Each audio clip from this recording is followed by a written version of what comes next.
In the grim darkness of the far future, where war consumes entire worlds and nightmares made manifest stride across the stars, there exists a force unlike any other.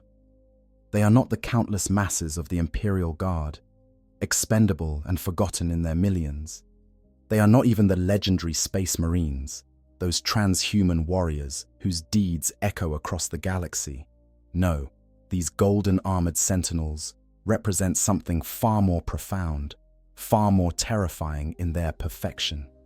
They are the Adeptus Custodes, the Emperor's personal guard, and their existence is a testament to both the heights of human achievement and the depths of sacrifice such achievement demands. To speak of the Custodians is to speak of beings who have transcended mortality while being forever bound to it. Each one is a masterwork of genetic engineering that took decades to complete, a process so intricate and personal that no two are created exactly alike. Where the Space Marines are mass-produced soldiers, forged in batches of thousands from genetic templates, each Custodian is handcrafted, individually designed, their very cells rewritten at a fundamental level through processes that border on the miraculous. They stand taller than the already towering Astartes, their strength greater, their reflexes faster, their minds sharper. A single Custodian represents a concentration of the Emperor's genius that few can comprehend, and the life they lead in service to that creation is one of unending burden. But what does it truly mean to be a Custodian? What does it cost to stand as one of the Emperor's golden shadows? To live for thousands of years with the weight of an entire species resting upon your shoulders? This is not a tale of glory, though glory follows them. This is not a story of honor, though they are the most honored warriors in the Imperium. This is the truth of what it means to give up your humanity, your future, your very self, to become something greater and yet forever diminished. This is the brutal reality of life for the 10,000, those who guard not just a man, but the dream of what humanity might have been. Origins. Before the Imperium. Long before the Imperium of man spread its eagle across the stars, before the Great Crusade united humanity under one banner, even before the Emperor revealed himself to the people of Terra, there were Custodians. Their origins stretch back into the mists of prehistory, to a time when Earth was not yet called Terra, when humanity fractured into countless warring nations, and the technology of the Dark Age of technology had been lost to ignorance and superstition. In those brutal days of the Unification Wars, when tyrants carved kingdoms from the radioactive wastes and techno-barbarian warlords commanded armies of mutants and machines, the man who would become the Emperor began his work in earnest. The very first Custodians emerged from this crucible of violence. They were not called by that name initially, but they were his companions, his protectors, forged through methods that predated even the legendary Thunder Warriors, who would later be unleashed upon Terra's warlords. These original guardians represented the Emperor's first experiments in creating something beyond human, drawing upon knowledge accumulated across tens of thousands of years of secret study. The Emperor had observed humanity's rise and fall countless times, had access to genetic libraries and biotechnological lore from ages when mankind reached heights undreamed of in the current era. From this deep well of forbidden knowledge, he crafted his companions. The very first record of their appearance comes from the siege of Nassau, a techno-barbarian fortress that had resisted all attempts at conquest. In the artwork preserved from that ancient battle, we see a figure who can only be the Emperor, flanked by 4 warriors clad in gold and red. These 4 stand apart from the Thunder Warriors, who would later become known, their presence suggesting something more refined, more purposeful. They were not weapons of mass destruction like the Thunder Warriors, but precision instruments, each one irreplaceable, each one precious beyond measure. This distinction would define the Custodians for all time to come. But understanding their origins requires understanding the Emperor's vision. He did not simply want protectors. Any sufficiently augmented human could serve as a bodyguard. What the Emperor needed were companions in the truest sense, beings who could exist in his presence without being overwhelmed, who could understand his plans, even if they could never fully grasp the scope of his vision. He needed warriors who were also scholars, soldiers who were also philosophers, guards who were also advisors. The Custodians were created to be everything a space marine was not, everything the Thunder Warriors could never be. Where those creations were meant for conquest and subjugation, the Custodians were meant for preservation and protection. The process by which they were made was kept secret even then. The Emperor himself oversaw each transformation, personally attending to the creation of his guardians. This was no assembly line production, no standardized procedure that could be replicated by technicians. Each Custodian was a unique work of art, their genetic enhancement tailored to the individual, their training personalized, their development monitored at every stage by the master of mankind himself. In those early days, when there were only dozens of them, the Emperor knew each of his Custodians by name, understood their personalities, shaped their growth like a sculptor working with living clay. The recruits for these early Custodians came from the noble houses of Terra, those families who had maintained some semblance of civilization during the age of strife. The Emperor approached these houses with an offer that was simultaneously a great honor and a terrible price. "Give me your sons," he told them, "your daughters, your finest children, those with the best bloodlines and the strongest potential. Give them to me in infancy, before the world has marked them, and I will transform them into something beyond your imagination." Some families offered their children willingly, seeing in the Emperor's promise a path to immortality and glory. Others were more reluctant, understanding that to give a child to the Emperor was to lose that child forever, to sacrifice them upon the altar of his grand design. But whether the families came willingly or reluctantly, the children were taken.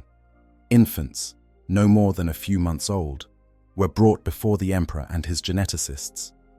The process that followed was not merely augmentation, but complete cellular reconstruction. Unlike the Space Marines who would come later, who had organs implanted into their bodies to enhance their capabilities, the Custodians were rebuilt from the ground up. Their very DNA was rewritten, their cells altered at such a fundamental level that calling them human became almost meaningless. They were crafted to be perfect, without the flaws that plagued even the Emperor's other creations. This perfection came at a cost that few could pay. The survival rate of those early transformations was atrocious. For every child who successfully underwent the process and emerged as a Custodian, countless others died on the operating tables or in the training chambers. Their bodies rejected the changes, or their minds broke under the psychological conditioning, or they simply lacked that indefinable quality that separated those who could ascend from those who could not. The Emperor was ruthless in this culling, understanding that anything less than perfection was worthless. A failed Custodian could not be allowed to exist, could not be given some lesser role, or relegated to auxiliary forces. They were either everything they were meant to be, or they were nothing at all. Those who survived the transformation emerged as something unprecedented. They were taller than any human had a right to be, standing over 8 feet in height. Their frames packed with muscle that seemed sculpted from bronze and gold. Their reflexes operated at speeds that made them appear as blurs to normal human perception, their minds processing information and making decisions faster than any computer. They could fight for days without rest, could endure wounds that would kill a space marine, could resist psychic attack and physical trauma with equal ease. Each one was a marvel of biological engineering, a living weapon wrapped in the form of a warrior scholar. But beyond their physical capabilities, the early Custodians possessed something even more valuable. They had been designed to exist in the Emperor's presence, to stand beside a being of such overwhelming psychic might that even looking upon him could drive lesser mortals mad. They could converse with him as equals, or at least as near to equals as any created being could aspire to. They understood his jokes, appreciated his philosophical musings, debated points of history and strategy with him during the long campaigns across Terra. They were not merely servants, but companions in truth, bound to him not by chains of command, but by bonds of shared purpose and mutual respect. This companionship defined their early existence. During the Unification Wars, the Custodians fought beside the Emperor in every major engagement. They were present when he broke the Thunder Warrior legions at Mount Ararat, ending the threat they posed once their usefulness had passed. They stood with him when he negotiated with the Mechanicum of Mars, their golden armor and perfect discipline impressing even those masters of technology. They accompanied him when he met with the nascent navigators, when he bargained with the remnants of humanity scattered across Terra, when he began the great work of transforming Earth into the throne world of a galaxy-spanning empire. Throughout all of this, their numbers grew slowly, carefully. Each new custodian added only when a suitable candidate could be found and successfully transformed. By the time the Emperor was ready to launch the Great Crusade and reunite humanity across the stars, there were perhaps a few thousand of them, a tiny force compared to the millions of space marines who would be created to conquer the galaxy. But those few thousand were worth far more than their numbers suggested. Each custodian represented decades of work, an investment of time and resources and personal attention that made them irreplaceable in ways even the legendary Primarchs were not. The Primarchs, those godlike beings created to lead the Emperor's armies, were meant to be generals and conquerors. The Custodians were meant to be something different. They were the keepers of the Emperor's vision, the guardians of his person, the living embodiment of everything he hoped humanity could become. Where the Primarchs would spread out across the galaxy, each ruling their own domain, the Custodians would remain at the Emperor's side, never straying far from the throne, always ready to defend the one being upon whom all human hopes depended. The creation process, reforging humanity. To truly understand the brutal life of a custodian, one must first comprehend the horror and wonder of their creation. The process begins not with a warrior eager for glory, not with a youth seeking to prove themselves, but with an infant, a child so young they cannot even comprehend what is being done to them. This is by design, for the transformation required to create a custodian must begin before the body has fully developed, before the genetic patterns have set completely, when the flesh is still malleable enough to be completely rewritten. The selection process alone is shrouded in mystery and ritual. Even today, in the 41st millennium, children are brought before the custodians to be judged. They come from the noble houses of Terra, ancient families whose bloodlines have been carefully preserved for thousands of years. Some of these houses have provided custodian recruits for generations, their genealogies scrutinized by the custodians themselves to identify genetic markers that might indicate suitability. Other times, custodians encounter potential recruits through chance, spotting in some infant or young child that indefinable quality that suggests they might survive the process ahead. What exactly the custodians look for remains one of their most closely guarded secrets. It is not simply a matter of genetic purity or physical potential, though both play a role. There must be something in the child's nascent personality, some kernel of will and determination that can survive the decades of transformation ahead. The custodians can somehow perceive this quality, this spark that separates those who might become one of the 10,000 from those who will perish in the attempt. When they find it, they make their offer to the family, and that offer is never refused. To be chosen as a potential custodian is an honor beyond measure, even knowing that the child will almost certainly never be seen again. Once selected, the infant is taken to the deepest vaults beneath the Imperial Palace, to chambers that have existed since before the Unification Wars, to sanctums where technology and sorcery blend into something that transcends both. Here, teams of geneticists work under protocols established by the Emperor himself, though he no longer oversees each transformation personally. These Generites are among the most skilled practitioners of their art in the entire Imperium. Their knowledge passed down through bloodlines as carefully preserved as those of the nobles whose children they transform.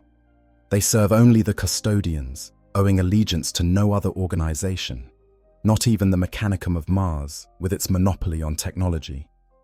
The transformation begins at the cellular level, deeper than anything done to create a space marine.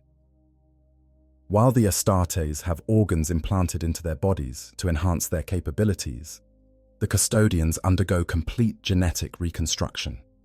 Their very DNA is rewritten, altered through a combination of alchemical processes, viral engineering, and techniques that border on the miraculous. Each cell in the infant's body is changed, its basic structure modified to be stronger, more efficient, more perfect.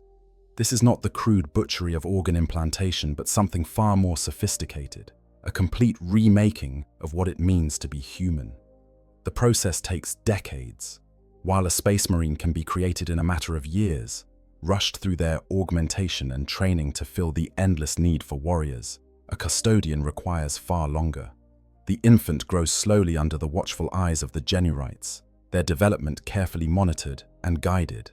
When they should be learning to walk, they are instead learning to control bodies that are already beyond human. When they should be experiencing childhood, they are undergoing trials that would break the spirit of grown warriors. Every stage of their growth is orchestrated, every milestone carefully planned, every setback addressed with modifications and adjustments that ensure the process continues. The psychological conditioning begins just as early as the physical transformation. A Custodian must possess not just a perfect body, but a perfect mind, one capable of withstanding the pressures of millennia of service, the weight of responsibility that comes with being the Emperor's guardian. They undergo mimetic training, their very thought patterns shaped and guided by techniques developed over thousands of years.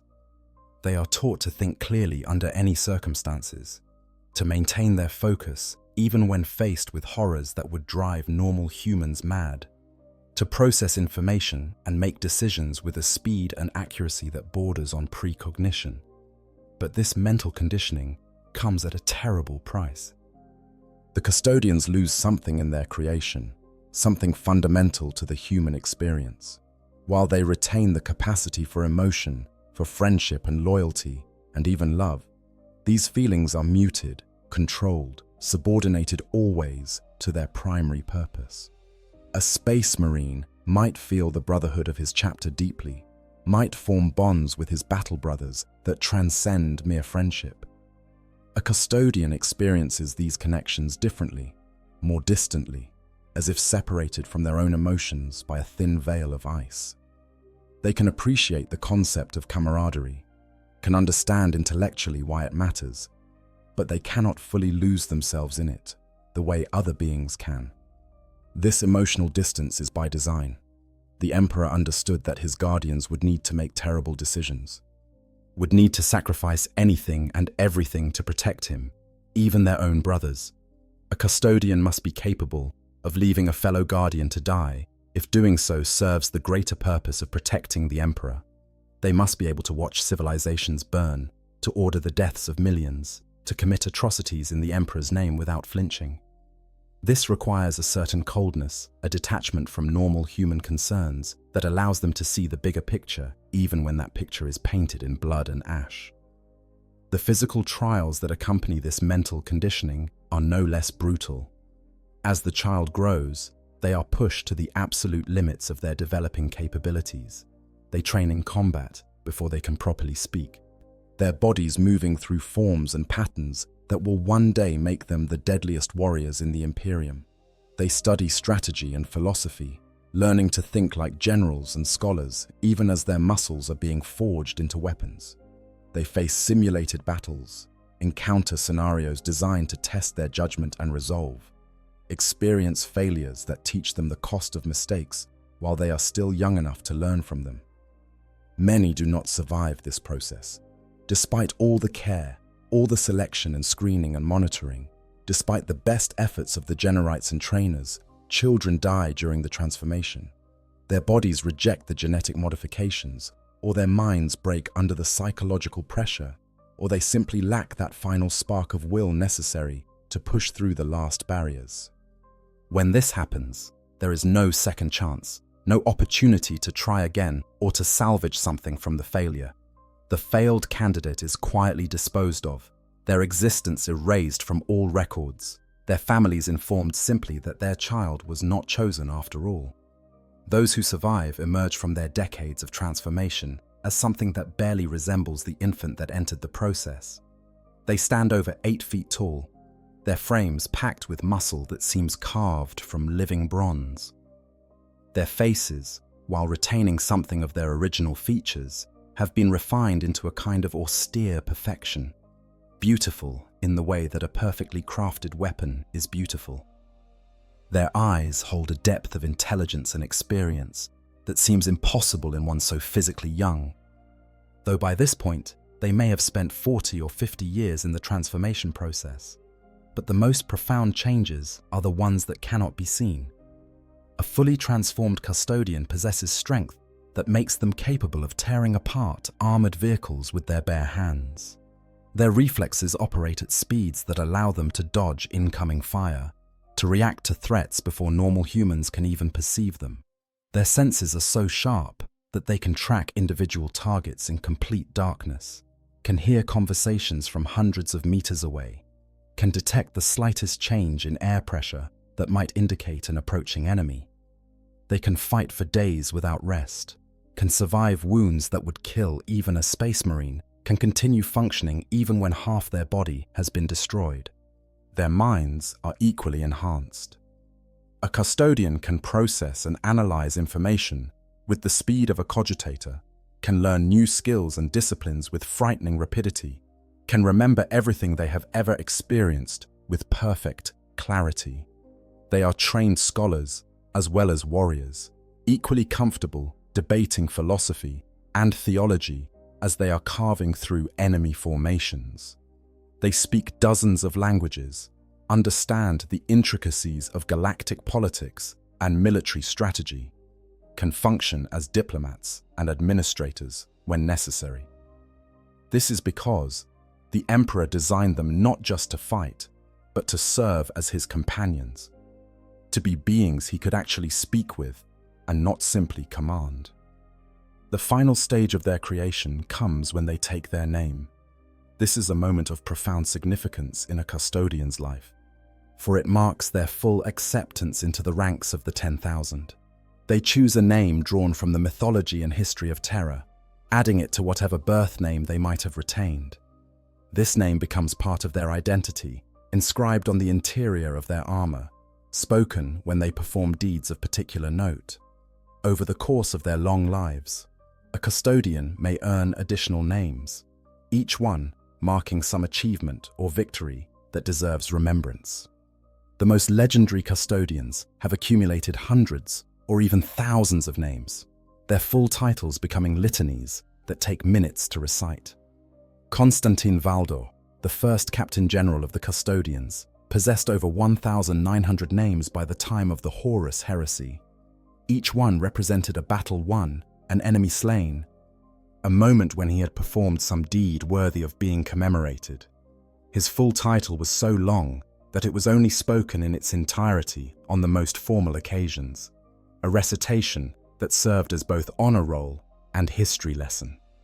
Other custodians aspire to such recognition, though few achieve it, for earning a new name requires performing deeds that even their superhuman brothers consider remarkable.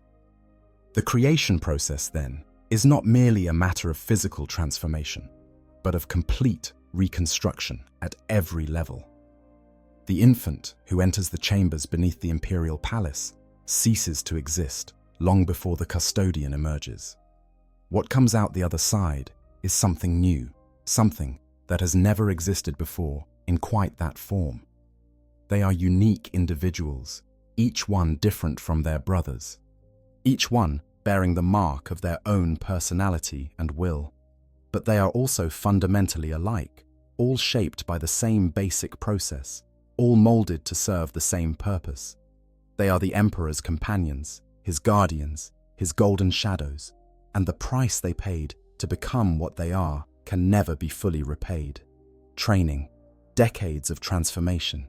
The decades spent in transformation are not merely endured, but actively experienced, each moment filled with trials and lessons that shape the custodian's being as surely as the genetic modification shapes their body. While the physical changes proceed according to the protocols established by the Emperor, the training and conditioning that accompany them follow paths as individual as the custodians themselves. No two receive exactly the same instruction, for each has different strengths to develop and different weaknesses to shore up. The training masters who oversee this process are themselves custodians, ancient warriors who have returned from the field to pass on their knowledge to the next generation. Combat training begins almost before the child can properly walk. Their enhanced bodies develop faster than normal human children, their muscles growing stronger, and their coordination improving at rates that would be impossible for baseline humanity. By the age when most children are still learning basic motor skills, a custodian in training is already practicing weapon forms, their small hands gripping training weapons scaled to their size. They move through patterns and sequences, their movements guided by instinct and augmented neural pathways that make them natural fighters from their earliest moments. But the custodians are not trained as soldiers in the traditional sense. Space Marines learn to fight as part of a unit, their individual skills subordinated to the needs of the squad and the chapter. They master the art of coordinated assault, of working together to achieve objectives that no single warrior could accomplish alone.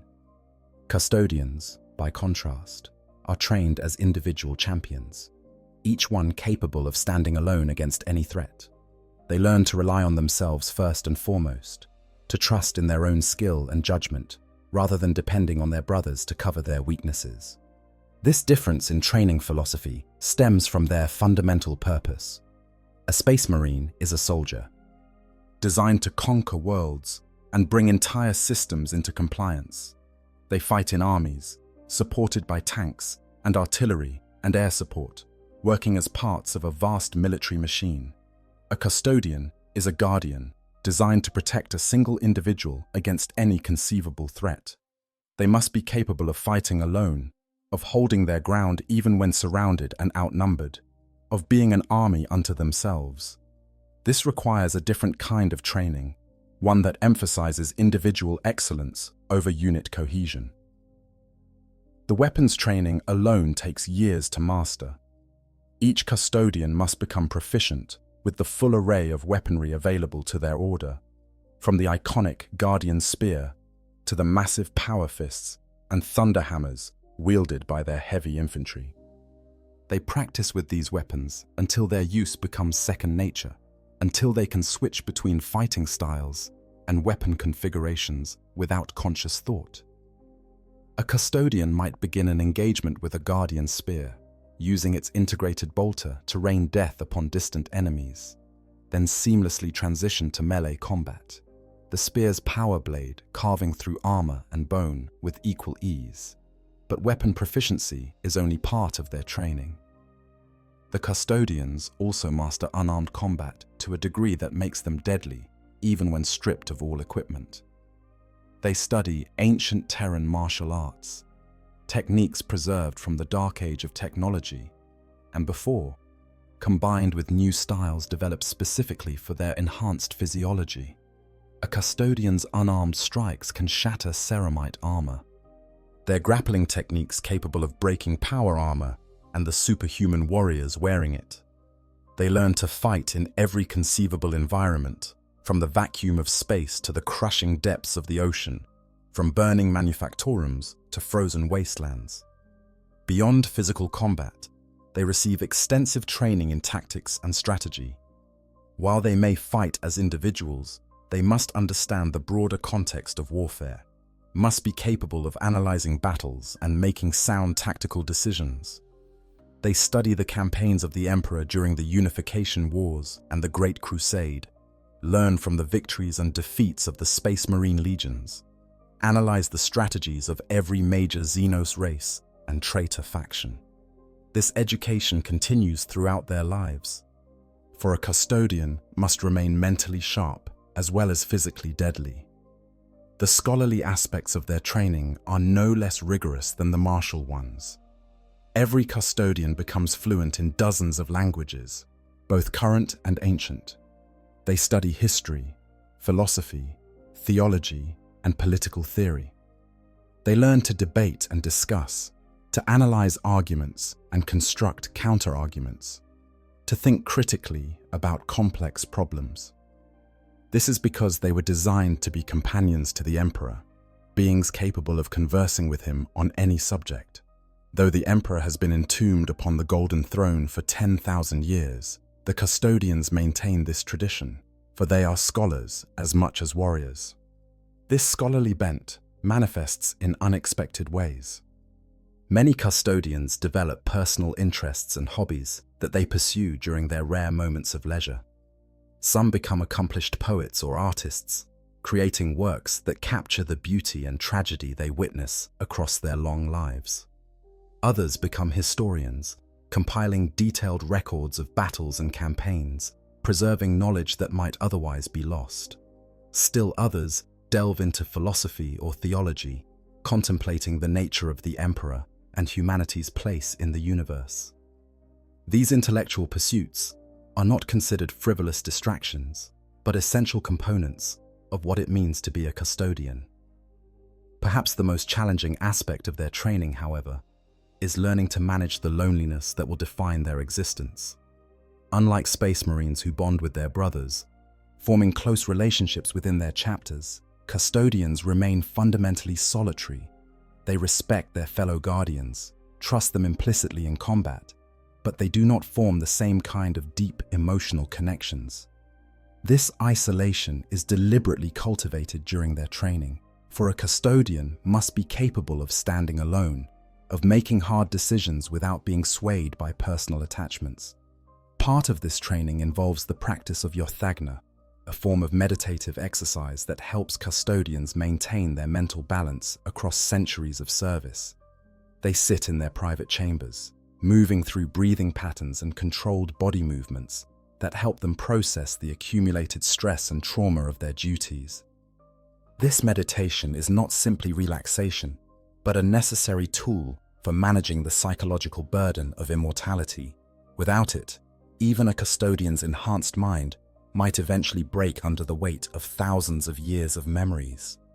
The training never truly ends, even after a custodian has completed their initial transformation and joined the ranks of the 10,000. They continue to practice and refine their skills, to learn new techniques and adapt to new threats. Each custodian maintains their equipment personally, a ritual that serves both practical and spiritual purposes.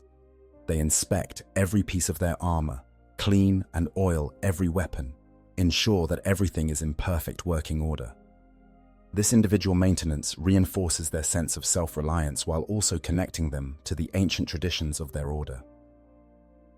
They also participate in the Blood Games, a unique custodian tradition where one or more of their number attempts to penetrate the Imperial Palace's defenses and reach the Emperor.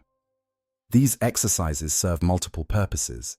They test the vigilance of the guardians on duty, identify weaknesses in security protocols, and keep the custodians sharp by forcing them to think like assassins and infiltrators, as well as defenders. The custodian playing the role of attacker uses every trick and tactic they can devise, exploiting any gap or oversight they can find. Those defending must remain constantly vigilant, for failure in the Blood Games, even in simulation, is considered a profound shame. Through all of this training and conditioning, the custodians develop what is called the martial katas, powerful combat stances that channel their enhanced capabilities into devastating effectiveness. These forms represent the pinnacle of their martial arts, techniques that only their superhuman physiology and perfectly trained minds can execute. A custodian moving through the katas is a thing of terrifying beauty, their golden armor catching the light as they flow from stance to stance, each movement precise and purposeful, each strike capable of ending lives or shattering armor. Yet, despite all this training, all this preparation and conditioning, nothing can truly prepare a custodian for the reality of their duties. The first time they stand guard over the Golden Throne, feeling the psychic pressure radiating from the Emperor's dying form, they understand the true weight of their responsibility. The first time they kill in his defense, whether it is a would-be assassin or a demonic entity, they cross a threshold that cannot be uncrossed.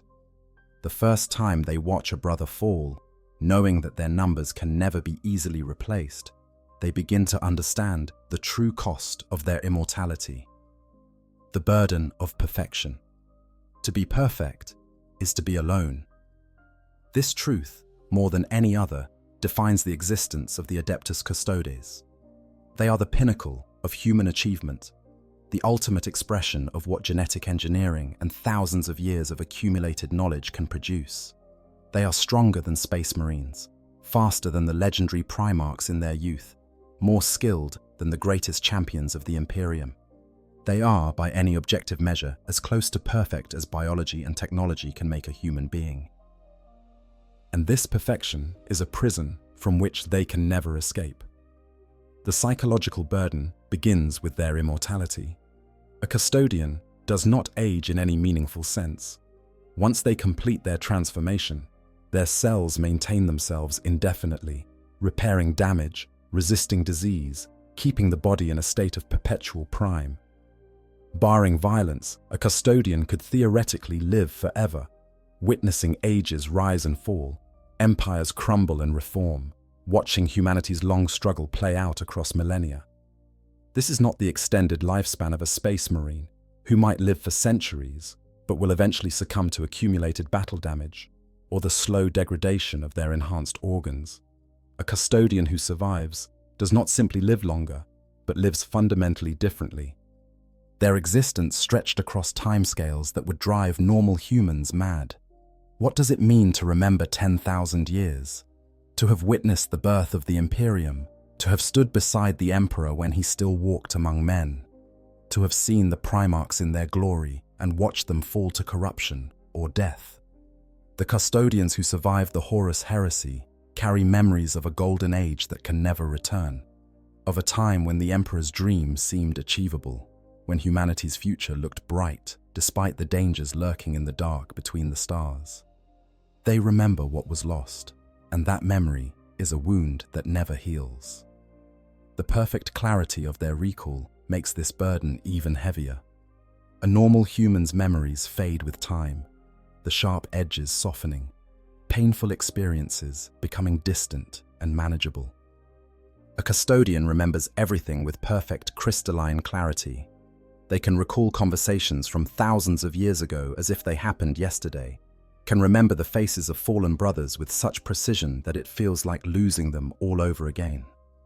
Every failure, every mistake, every moment of doubt is preserved forever in their flawless memories, an endless archive of pain and regret that they can never escape. This perfect memory extends to combat as well. A custodian remembers every kill they have ever made, every enemy they have slain, every battle they have fought. For some, this becomes a source of pride, their martial achievements catalogued in their minds like a warrior's litany. For others, particularly those who have lived through the worst of the Imperium's wars, it becomes a burden almost too heavy to bear. They remember the civilians caught in crossfire, the innocents who died because they were too slow or made the wrong tactical decision, the brothers who fell because of choices they made or failed to make. The loneliness compounds this psychological strain. Custodians do not form the same kind of bonds that Space Marines do with their chapters. They respect each other, certainly. They trust each other implicitly in combat. They recognize the honor and capability of their fellow guardians. But they do not love each other as brothers, do not share the deep emotional connections that bind Astartes squads together. Each custodian is fundamentally alone, even when surrounded by their golden armored kin. This isolation is partly by design, a deliberate feature of their creation, rather than a flaw to be corrected. The Emperor understood that his guardians would need to make terrible decisions, would need to sacrifice anything and everything to protect him. A custodian who formed deep attachments to his brothers might hesitate at a critical moment, might prioritize saving a friend over completing the mission. So they were made to be solitary, to think of themselves as individuals first, to maintain an emotional distance that allows them to function even in the worst circumstances. But understanding the reason for their isolation does not make it easier to bear. Humans are social creatures by nature, evolved to live in groups, to form connections, to find meaning in relationships with others. The custodians have this natural need suppressed, controlled, subordinated to their purpose. They can appreciate the concept of friendship, can understand intellectually why beings form bonds, but they cannot fully participate in it themselves. They are forever on the outside looking in, observers of a fundamental human experience they can never truly share. The relationship between custodians and the wider Imperium adds another layer to their burden. They are revered as living saints, treated with a mixture of awe and fear by everyone they encounter. Space Marines kneel before them. Inquisitors defer to their judgment. Even the High Lords of Terror must show them respect, for the custodians speak with the Emperor's authority. This reverence creates an unbridgeable gap between them and everyone else, another form of isolation that keeps them separate from the Imperium they protect. Yet despite this reverence, the custodians know how little they are truly understood. The propaganda surrounding them paints them as perfect warriors, incorruptible and unstoppable, the Emperor's golden angels made manifest. The truth is more complex and more human. Custodians can fail, they can make mistakes, they can be killed, though it takes incredible force to bring one down. They are not the invincible demigods that Imperial propaganda suggests, but warriors who must struggle and strain and sacrifice to achieve their victories. This gap between perception and reality creates its own kind of pressure. The custodians must live up to an impossible standard, must maintain the image of perfection, even when they feel anything but perfect. They cannot show weakness, cannot admit doubt, cannot allow the mask to slip even for a moment. To do so would be to fail not just themselves, but the Emperor, to tarnish the reputation of the entire order. So they maintain their facade, standing straight and proud in their golden armor, speaking with confidence and certainty even when they feel neither. The perfectionism extends to every aspect of their existence. Each custodian maintains their own equipment, personally inspecting and cleaning every piece of gear.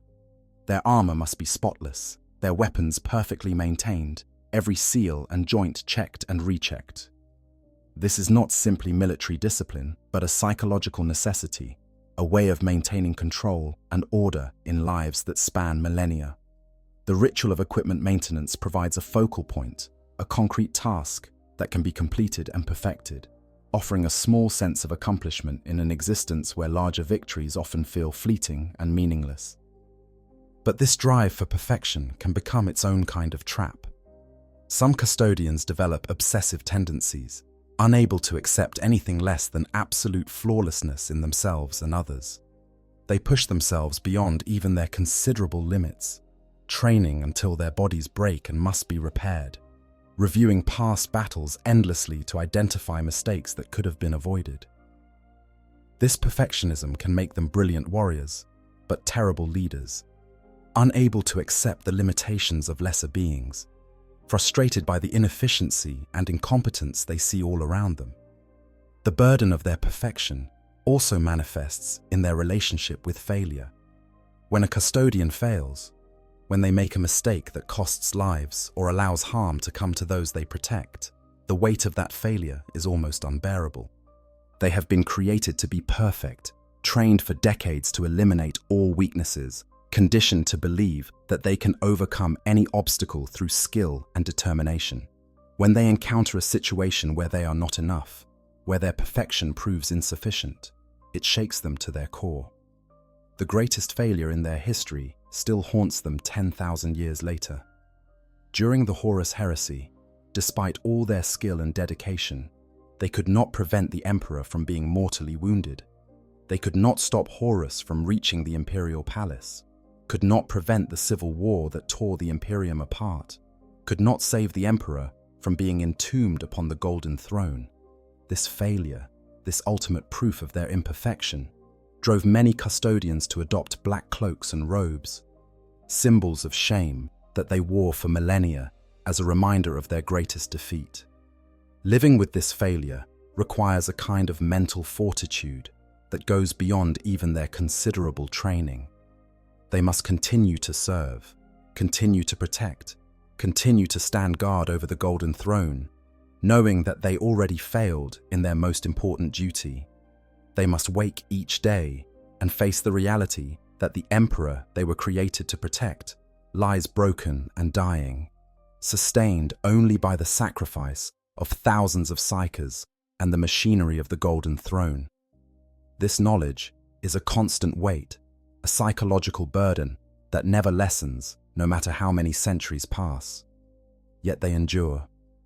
This, perhaps more than any physical capability, demonstrates the true strength of the custodians. They carry burdens that would crush normal humans, live with isolation and regret and memories that span millennia, maintain their sense of purpose and duty despite knowing that they have already failed in the most profound way possible. They stand their posts, maintain their vigils, continue their endless watch over the emperor, even when that watch feels more like a penance than an honor. The burden of perfection, then, is not simply the weight of being the best, but the weight of being expected to be the best at all times, in all circumstances, without fail or weakness. It is the loneliness of standing apart from all other beings, too different to truly connect, too perfect to be understood. It is the curse of perfect memory, carrying every moment of their long lives with crystalline clarity. It is the responsibility of knowing that they are the last line of defense, that if they fail, humanity fails with them. And it is the terrible knowledge that despite all their perfection, they have already failed once, and that failure cost the emperor everything. Daily existence in the imperial palace. The imperial palace on Terra is not merely a building, but a world unto itself. It sprawls across entire continents, its walls rising kilometers into the sky, its depths delving far beneath the surface into chambers and passages that date back before the age of strife. Within this vast complex, the custodians maintain their eternal vigil, their daily existence defined by routines that have remained largely unchanged for 10,000 years. To understand the life of a custodian is to understand these rhythms, the way their days and years blend together into a seamless whole of duty and vigilance. A custodian's day, if such a term even applies to beings who require almost no sleep and live by schedules measured in shifts rather than solar cycles, typically begins with personal preparation. Unlike space marines, who might gather for morning prayers or communal rituals, each custodian prepares alone in their private chambers. These quarters, while austere by the standards of nobility, contain everything they need: training space, weapon racks, armor stands, and small personal altars where they might contemplate the emperor's vision for humanity. The ritual of donning their armor is performed with painstaking care. Each piece of their auramite plate is a masterwork, custom fitted to their body, adorned with personal heraldry and honors earned across centuries of service. The right shoulder guard bears the imperial aquila, that symbol of the emperor's dominion. The left shoulder shows their shield company's colors, identifying which subdivision of the custodians they belong to. Precious gems, harvested from the deepest mines of Terra, are set into the armor, each one cut by master artisans and representing both wealth and warrior's pride. The custodian inspects every piece before putting it on. They check the seals, test the servo motors, ensure that the power cells are fully charged and the field generators functioning properly. This is not paranoia, but necessity, for their armor must be absolutely reliable. A malfunction in the heat of battle could mean the difference between life and death, not just for themselves, but for those they protect. So they check and double-check. And only when they are completely satisfied do they begin the process of sealing themselves within their golden plate. Once armored, they turn their attention to their weapons. A Guardian Spear, the signature weapon of the Custodian Guard, is both a power weapon and a ranged gun, combining a force blade with an integrated bolter. Each one is a unique creation, forged specifically for its wielder, balanced to their preferences, decorated according to their personal taste. The Custodian runs through weapon checks, ensuring the bolter's action is smooth, the power field generator functioning, the blade's edge perfectly honed. They might practice a few forms, moving through combat patterns that have become second nature, feeling the weight and balance of the weapon in their hands. Other weapons receive similar attention. Those who carry sentinel blades and presidium shields inspect the shield's power field generators and the blade's edge. Custodians equipped with more exotic weapons, the forbidden Adrathic disintegration weapons that are shared with no other force in the Imperium, perform their own specialized maintenance routines. Every piece of equipment must be perfect, for anything less is unacceptable to warriors who embody perfection in all things. The duties that follow vary depending on the Custodian's current assignment. The 300 members of the Heteron Guard, also known as the Companions, maintain the closest vigil over the Emperor himself. They stand watch in the Sanctum Imperialis, the innermost chamber of the imperial palace where the Golden Throne resides. These guardians wear black cloaks over their golden armor, a tradition dating back to the Horus heresy when they adopted black as a symbol of their shame. They stand in the Emperor's actual presence, feeling the overwhelming psychic weight that radiates from the Golden Throne, enduring energies that would drive normal humans mad. What passes through the minds of these companions as they stand their endless watches, as they guard a master who can no longer speak to them, who lies broken upon a throne of ancient technology? They remember when he walked among them, when he led them into battle, when his voice filled them with purpose and his presence inspired them to acts of impossible heroism. Now he sits silent and still, barely alive, sustained only by the sacrifice of thousands of psychers whose souls are fed daily into the Golden Throne's mechanisms. The Companions bear witness to this tragedy every moment of every day, yet they never waver, never falter in their duty. Beyond the Sanctum Imperialis, other custodians patrol the vast expanses of the imperial palace. They walk the endless corridors, investigate suspicious activities, ensure that no threat can penetrate to the Emperor's throne room.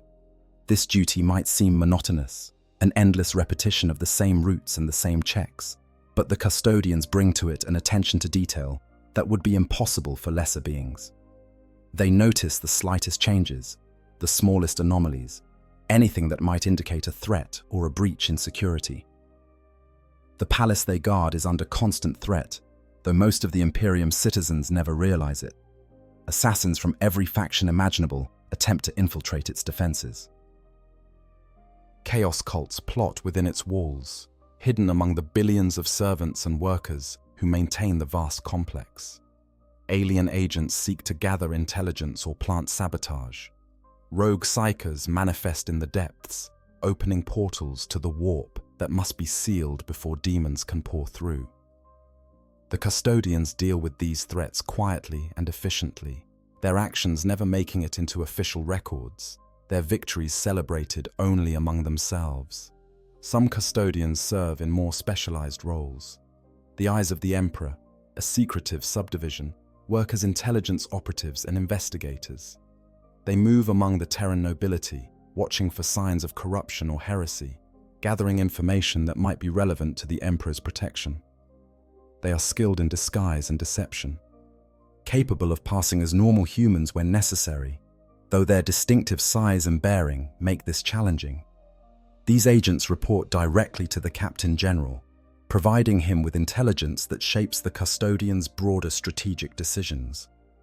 The shield companies deploy beyond the Imperial Palace when necessary, though for most of the Imperium's history, this was rare.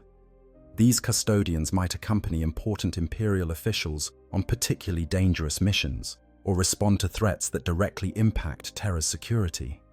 They operate in small groups, usually just a handful of warriors, but their presence is often enough to turn the tide of entire campaigns.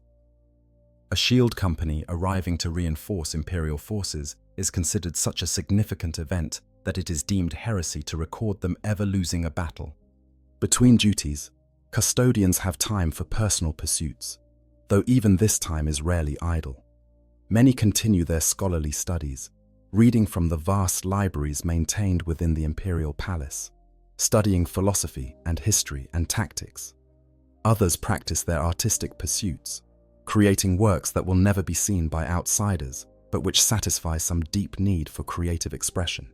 Still others engage in physical training, pushing their already superhuman bodies to ever greater heights of performance, seeking always to improve and refine their capabilities. The practice of Yothagna provides a different kind of respite. In their private chambers, custodians sit cross-legged on simple rugs, moving through breathing patterns and controlled body movements that help them maintain mental balance.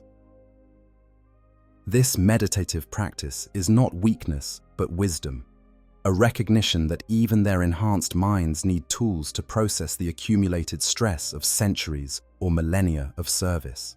They move through the forms slowly and deliberately, feeling the tension drain from their muscles, the chaotic thoughts settling into ordered calm.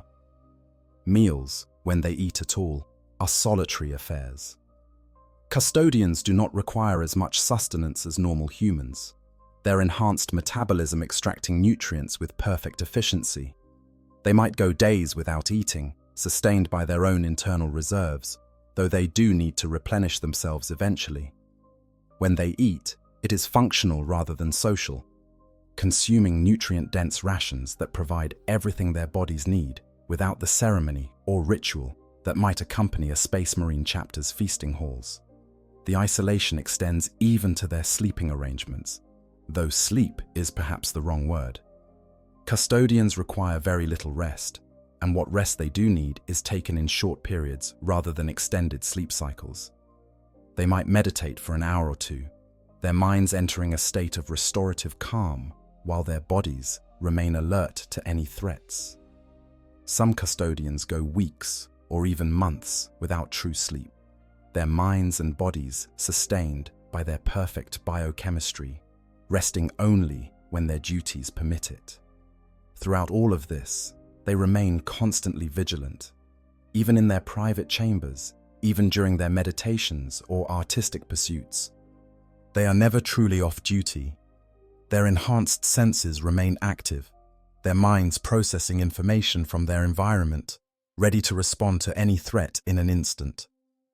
This constant state of readiness is exhausting in ways that physical exertion could never be, a psychological burden that accumulates over time despite all their training and conditioning. The passage of time for a custodian is strange and fluid. Days blend into weeks, weeks into years, years into decades. The routine becomes hypnotic in its repetition, the same duties performed with the same perfect precision. Occasionally something breaks the monotony, a threat that requires response, a ceremony that demands their presence, a change in assignment that alters their daily patterns. But for the most part, their existence is defined by steady, patient, eternal vigilance. This daily existence, repeated across centuries or millennia, shapes the custodians in profound ways. They become creatures of habit and routine, finding comfort in the familiar patterns, even as those patterns span timescales that would seem incomprehensible to normal humans. They develop personal rituals within the broader structure of their duties, small actions and habits that give their days meaning and structure. And they endure, standing their posts, maintaining their vigils, serving as they were designed to serve, forever watching, forever waiting, forever ready. Combat capabilities and arsenal. To witness a custodian in battle is to see warfare elevated to an art form, violence refined into something approaching perfection.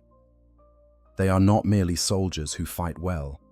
They are living weapons, every aspect of their being optimized for the destruction of the Emperor's enemies. Their combat capabilities exceed those of Space Marines in every measurable category, and the weapons they wield are masterworks that cannot be replicated anywhere else in the Imperium. Understanding their effectiveness in battle requires examining both the warrior and their tools, for the two are inseparable. A Custodian's physical capabilities alone make them formidable beyond measure. They can run at speeds that allow them to keep pace with vehicles, their enhanced musculature propelling them forward with tremendous force.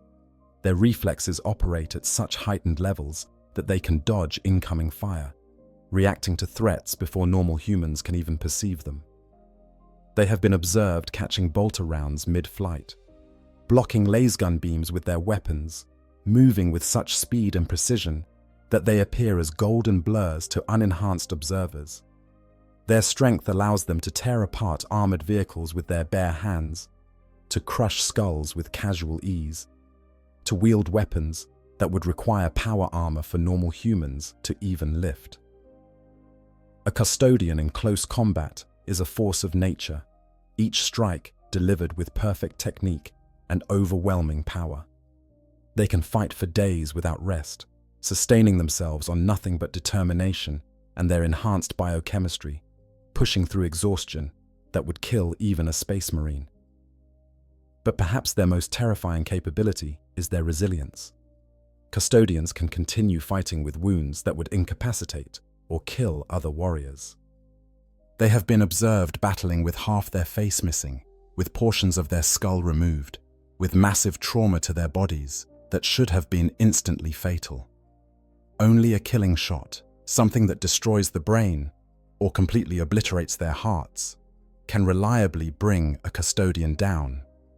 Anything less, they can survive and even fight through, their enhanced healing allowing them to recover from injuries in hours that would take normal humans months. Their armor enhances all of these natural capabilities.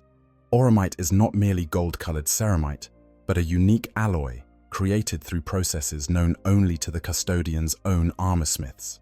It is lighter than the power armor worn by Space Marines, yet far more protective, capable of withstanding hits from heavy weapons that would punch through lesser armor.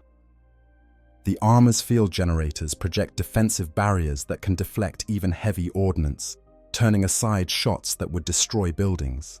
Each suit of Custodian armor is a unique creation, custom fitted to its wearer, crafted over months or years by master artisans who dedicate their entire lives to this single purpose. The armor's internal systems are so sophisticated that they enhance the wearer's already superhuman capabilities, making them faster, stronger, more responsive. Servo motors assist every movement.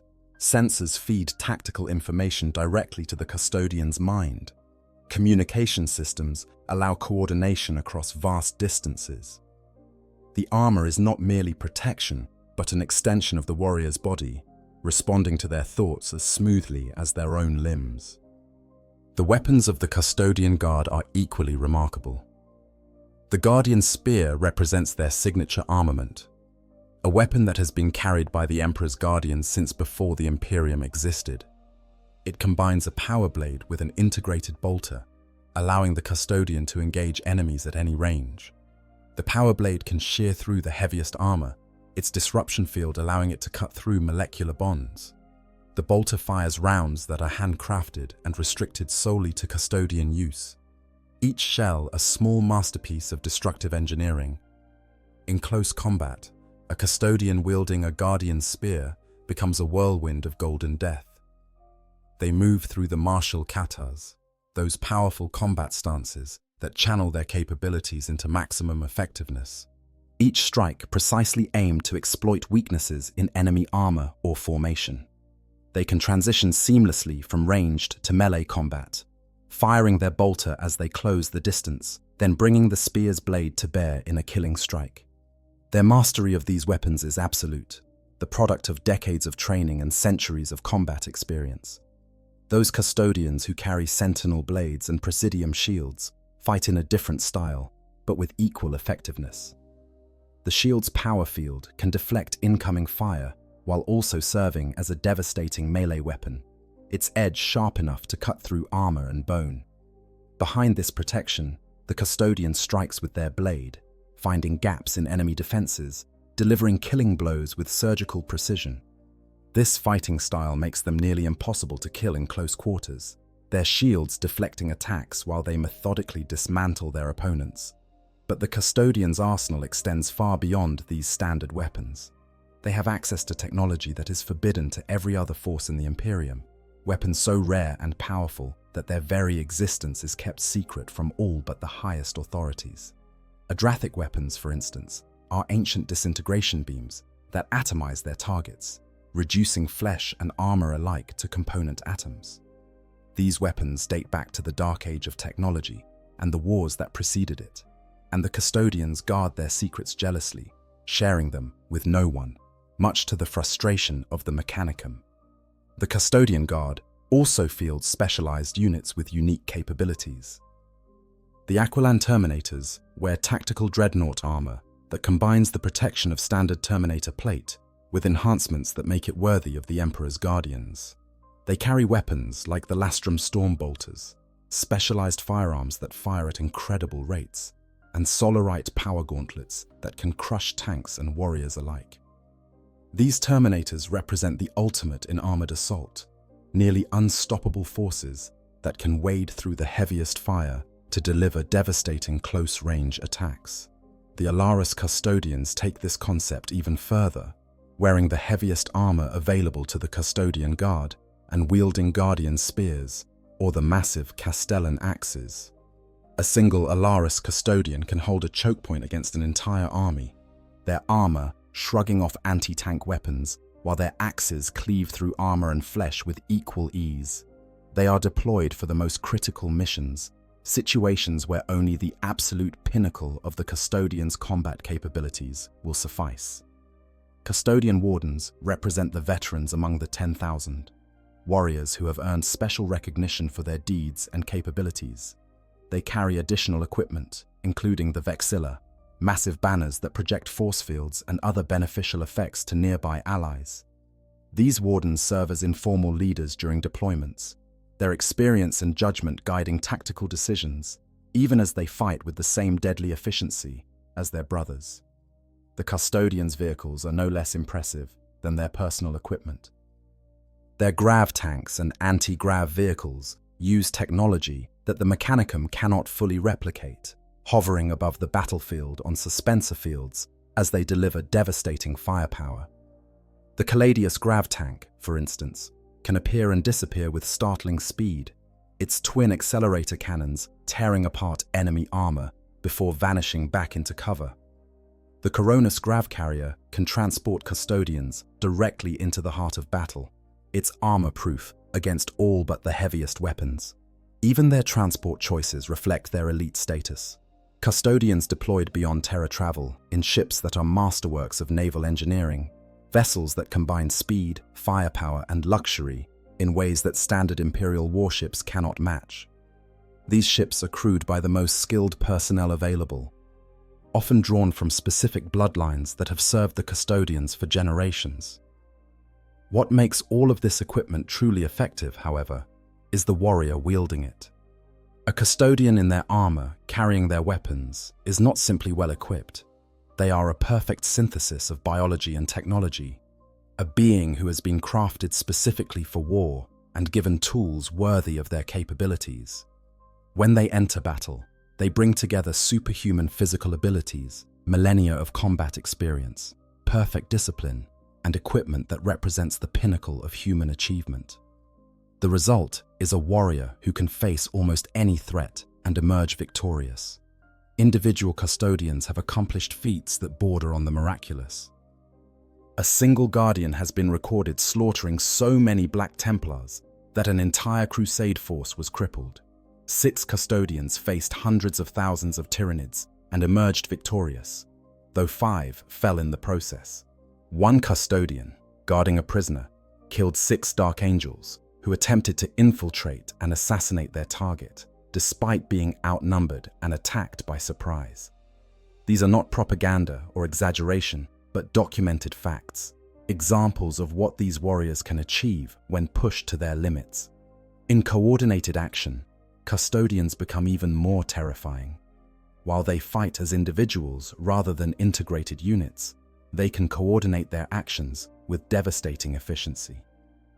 A shield company deploying to a war zone brings such overwhelming force to bear that entire enemy armies have been known to break and flee at their approach. The psychological impact of facing the Emperor's Golden Guardians cannot be overstated. Enemies who might stand against Space Marines, who might hold their ground against the Imperial Guard, lose their nerve when confronted by the Adeptus Custodes. The combat capabilities of the Custodian Guard, then, represent the absolute apex of what humanity can achieve through genetic engineering, advanced technology, and millennia of refinement. They are not merely elite soldiers, but the ultimate expression of military might, warriors without equal in the Imperium and perhaps the entire galaxy. Their weapons and armor are tools worthy of demigods, and the warriors who wield them have been crafted specifically to make the most of such equipment. Together, warrior and weapon form something that transcends either component alone, a synthesis of human potential and technological achievement that makes the Custodians what they are, the Emperor's golden shadows, the ultimate defenders of mankind. The Webway War, hell beneath terror. There exists a conflict in the Imperium's history that many know nothing about, a war fought not across the stars, but beneath terror itself, in dimensions that exist between reality and nightmare. This was the war within the Webway, and it represented the greatest test the Custodian Guard had ever faced. For 5 years, while the Horus heresy raged across the galaxy above them, the Custodians fought an endless battle against the forces of chaos in the ancient Eldar passages beneath the Imperial Palace. What they endured in those dark corridors would have broken any other force in existence. The war began with a catastrophic mistake. Magnus the Red, Primarch of the Thousand Sons Legion, sought to warn the Emperor of Horus's betrayal. In his desperation and arrogance, he used sorcery to pierce the psychic wards surrounding the Imperial Palace, intending to deliver his message directly to the Emperor's mind. What Magnus did not understand was that those wards were not merely defensive barriers, but the only things keeping reality intact around the Emperor's greatest project. The Emperor had been secretly constructing a human-accessible webway, attempting to free humanity from its dependence on warp travel and the dangers that came with it. He sat upon the Golden Throne, that ancient artifact of xenotech and human ingenuity, using his tremendous psychic might to stabilize the passages and guide their construction. When Magnus's sorcerous sending shattered the wards, it broke the careful balance the Emperor had maintained. Rifts opened in the webway passages, tears in reality through which the energies of the warp began to pour. The Emperor immediately dispatched the Custodian Guard and the Sisters of Silence to hold the line. They deployed into the webway through the portal deep beneath the Imperial Palace, moving into passages that had been built by the ancient Eldar millions of years before humanity's ancestors had even learned to walk upright. These corridors existed outside normal space and time, pocket dimensions that wound through the fabric of reality itself. Now those passages were being corrupted, torn open by the catastrophic breach Magnus had caused, and through those tears came demons. At first, the Custodians fought what seemed like a manageable engagement. They established defensive positions, created killing zones where their superior firepower and skill could be brought to bear against the demonic hordes.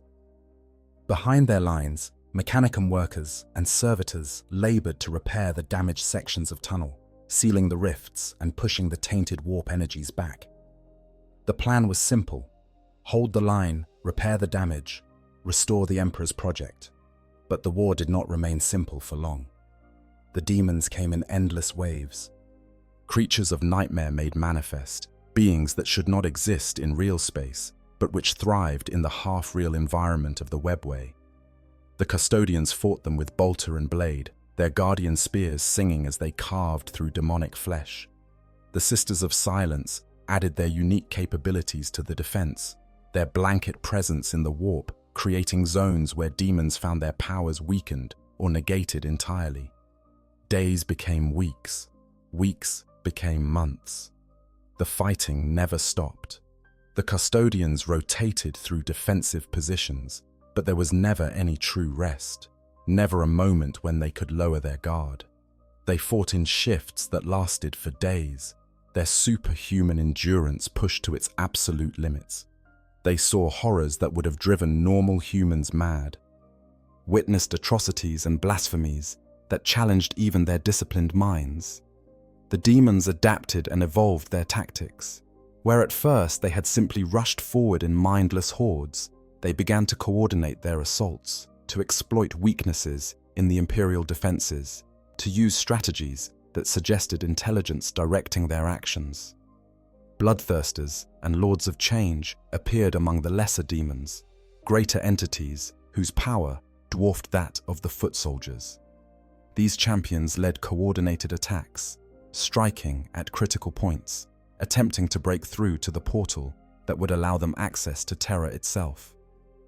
The Custodians held. Time and again, the demons surged forward, and time and again, the Golden Warriors threw them back. But the cost was terrible. Custodians began to fall, their numbers slowly dwindling under the endless assaults. Each fallen guardian represented a loss that could never be easily replaced. Decades of training and genetic engineering destroyed in moments of violence. Their bodies were recovered when possible, their gene seed harvested if any remained intact, their names recorded in the rolls of honor. But nothing could bring them back. The Imperial forces centered their defense around an ancient Eldar city called Kalastar, known as the Impossible City for reasons lost to time.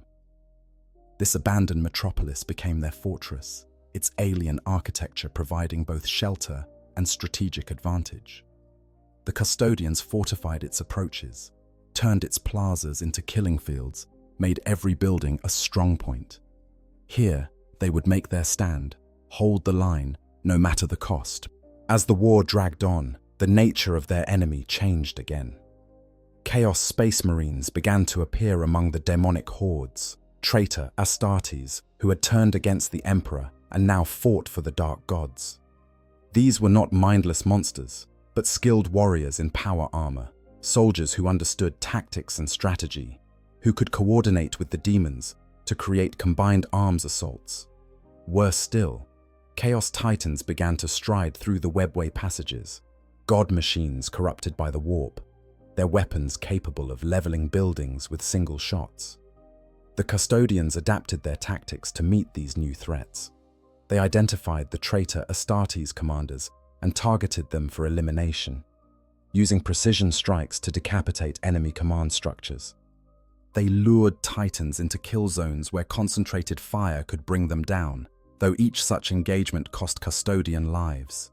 They fought with a desperation born of understanding what would happen if they failed. If the demons broke through, if they reached the portal to Terra, the throne world itself would be overrun. Billions would die. The Emperor would be killed. Humanity would fall. 3 tribunes, the highest-ranking Custodians below the Captain General, led the defense. Their names were Kadai Valakan, Jasaric, and Ra Endymion. 2 of them would not survive the war. They fell in battle, their deaths marking particularly costly engagements where the demons nearly broke through. Ra Endymion alone survived to see the war's end, carrying the burden of command through the darkest days when it seemed the Imperial forces would be overwhelmed. The Custodians were not alone in their fight. The Sisters of Silence fought beside them, those blank women whose very presence disrupted the warp, making them invaluable against demonic enemies. They died in even greater numbers than the Custodians, for they lacked the same genetic enhancements and armor, but they never faltered in their duty. Mechanicum forces provided fire support and maintained the critical equipment that kept the defensive positions functional. Even a few Astartes joined the fight, including Dominion Zephon of the Blood Angels, a crippled warrior who found redemption in the webway's depths.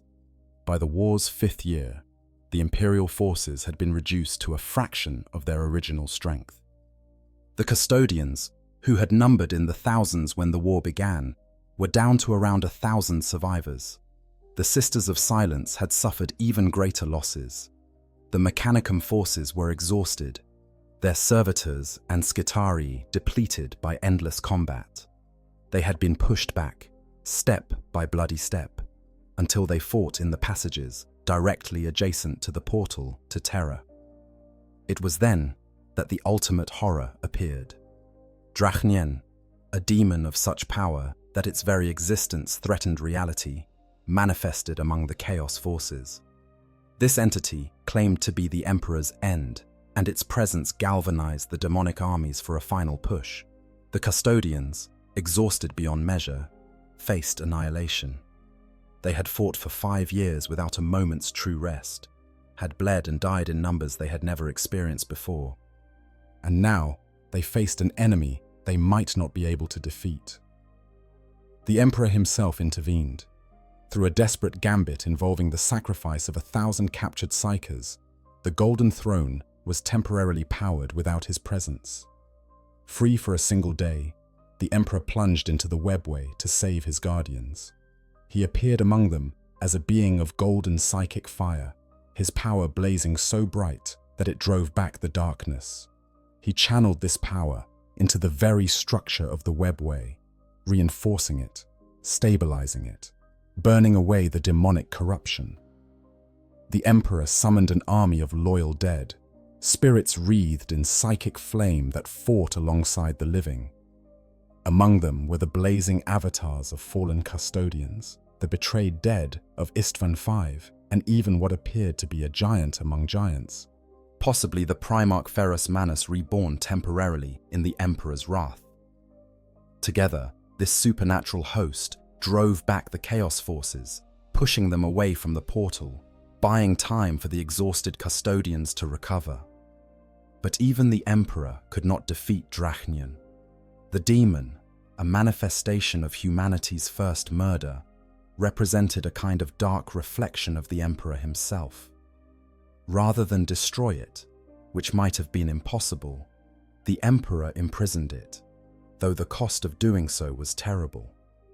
He returned to the Golden Throne, knowing that the Webway project was lost, that his dream of freeing humanity from warp travel would never be realized. In the aftermath, the Custodians sealed the breach. They could not repair it fully, could not restore what had been lost, but they could close the portal and prevent further demonic incursions. The Emperor remained upon the Golden Throne, his attention focused now on holding the seal closed rather than building new passages. His great project, the work that was meant to secure humanity's future, had failed because of Magnus's mistake and Horus's betrayal. The Custodians who survived the Webway War emerged as changed beings. They had fought for 5 years in hell, had watched 9 out of every 10 of their brothers die, had been pushed to the absolute limits of their capabilities and beyond. They had learned that they could bleed, that they could fail, that even they were not invincible. This knowledge would shape them for the millennia to come, a wound that never fully healed. The war within the Webway represents the greatest sustained combat the Custodian Guard had ever experienced. It was a war fought in the dark, where victories were measured in meters of tunnel held, rather than worlds conquered. It was a war without glory or recognition, for the Imperium at large never knew it was being fought. And it was a war that, despite all the Custodians' sacrifice and skill, they ultimately lost. The Emperor's dream died in those corrupted passages, and with it died a piece of the Custodians themselves. The Horus heresy and eternal shame. The Webway War was merely a prelude to an even greater catastrophe. While the Custodians bled themselves dry fighting demons in the tunnels beneath Terra, Horus's rebellion consumed the galaxy above them. The War Master, once the Emperor's most favored son, turned 8 of the Primarchs and their legions to chaos. He led them in a civil war that would tear the Imperium apart and bring humanity to the brink of extinction. And the Custodians, weakened and depleted by years of endless combat, could only watch as the nightmare unfolded. When news of the rebellion first reached Terra, many custodians were already committed to the webway. The Emperor could not withdraw them without abandoning the defense against the demonic hordes. So he made the terrible decision to keep his guardians trapped in their subterranean war while his empire burned.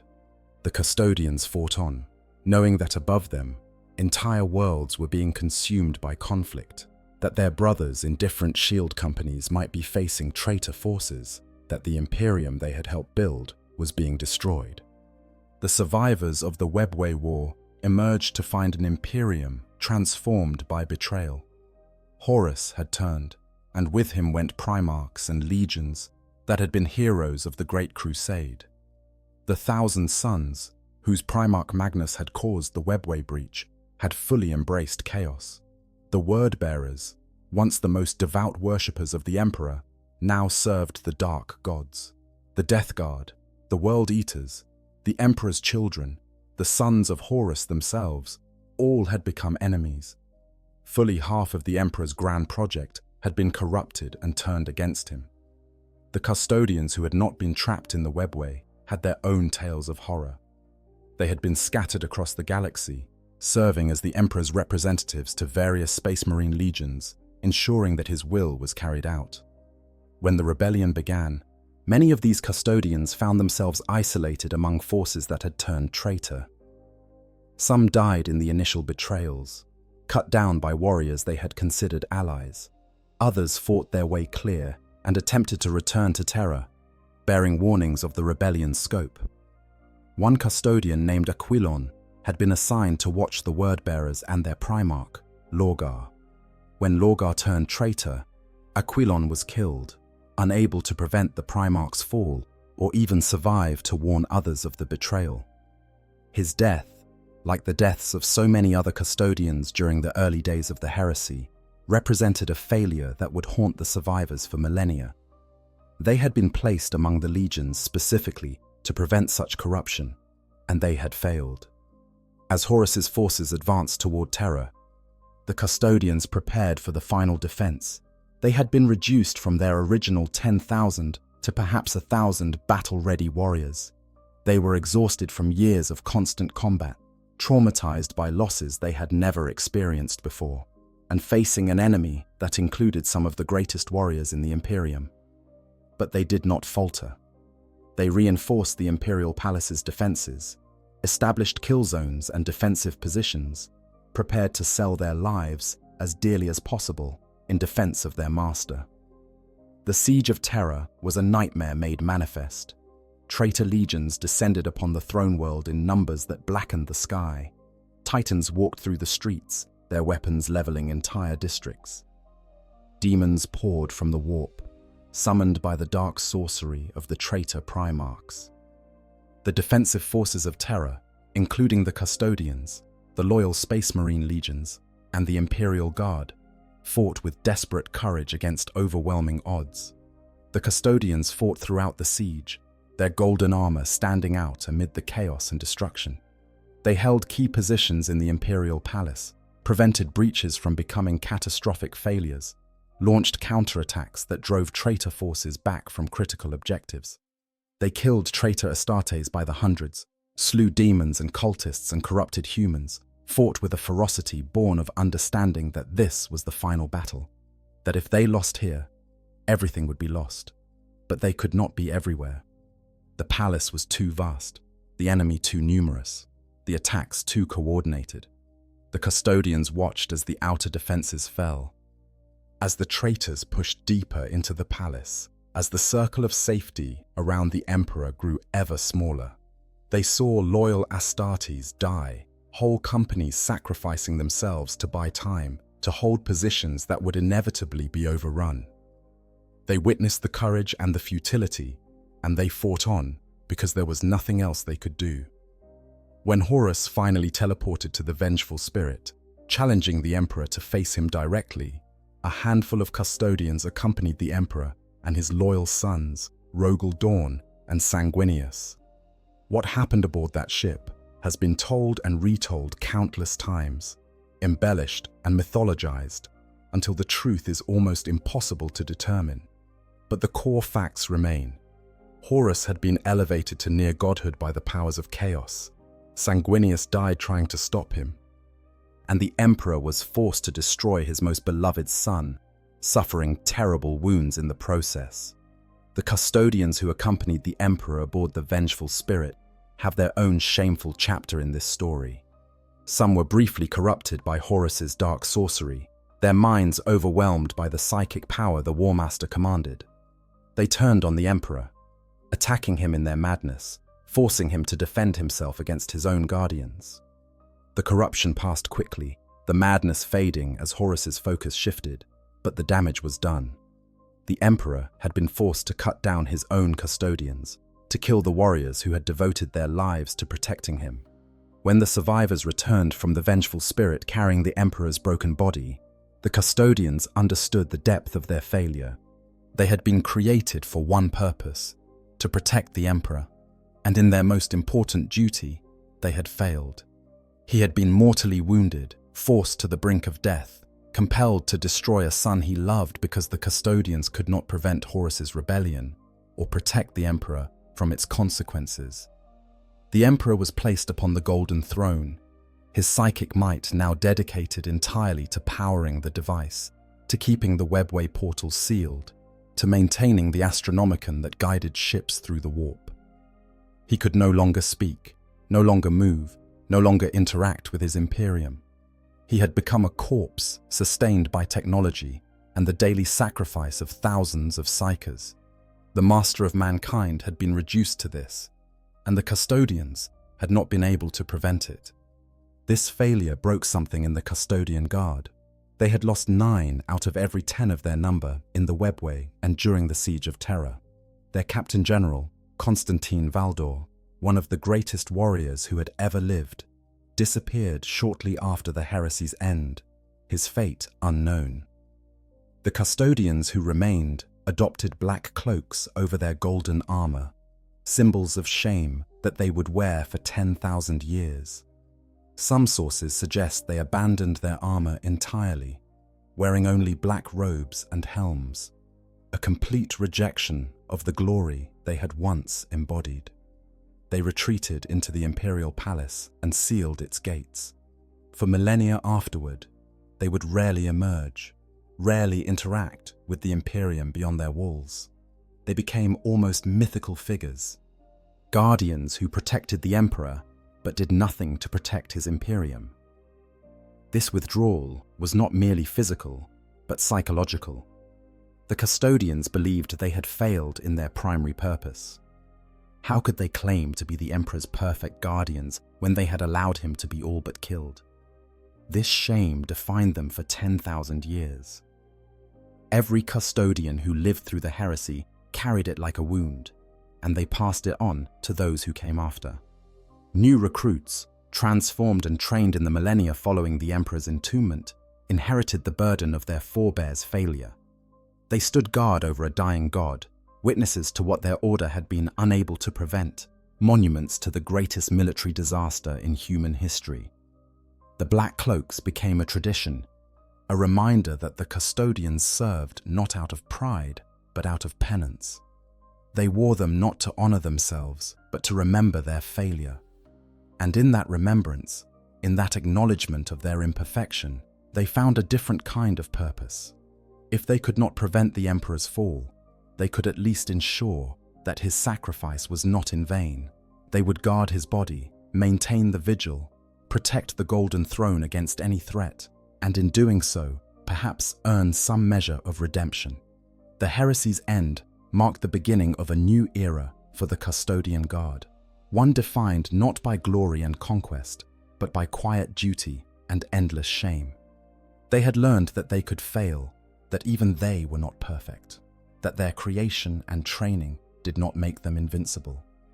This knowledge would shape everything they did for the next 10 millennia, a constant weight that even their superhuman minds could never fully escape.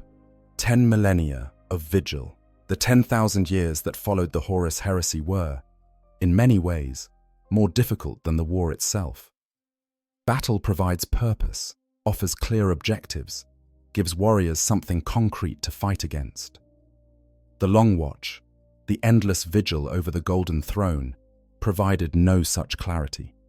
The custodians stood their posts day after day, year after year, century after century, protecting an emperor who could no longer speak to them, serving an imperium that barely remembered they existed. They withdrew almost completely from the wider Imperium, where once custodians had accompanied the emperor on his campaigns, had served as his envoys and representatives, had overseen important campaigns and ensured his will was carried out. Now they remained within the walls of the imperial palace.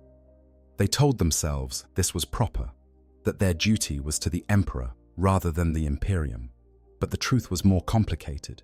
They were ashamed of their failure, unable to face a galaxy that reminded them of what they had lost. The withdrawal was so complete that many in the Imperium began to question whether the custodians still existed. Reports of golden armored warriors became rare to the point of being mythical. Some believed they had all died during the Siege of Terror, that the 10,000 had been reduced to nothing. Others thought they had become something else, perhaps statues rather than living warriors, decorations in the imperial palace rather than active protectors. Only the highest authorities knew the truth. The custodians lived and maintained their watch, but they had turned inward, focused entirely on protecting the emperor's physical form. This focus was not misplaced. The Golden Throne required constant maintenance, its ancient mechanism slowly degrading despite the best efforts of the Mechanicum. The emperor's body, preserved in stasis but still decaying, needed protection against threats both physical and metaphysical.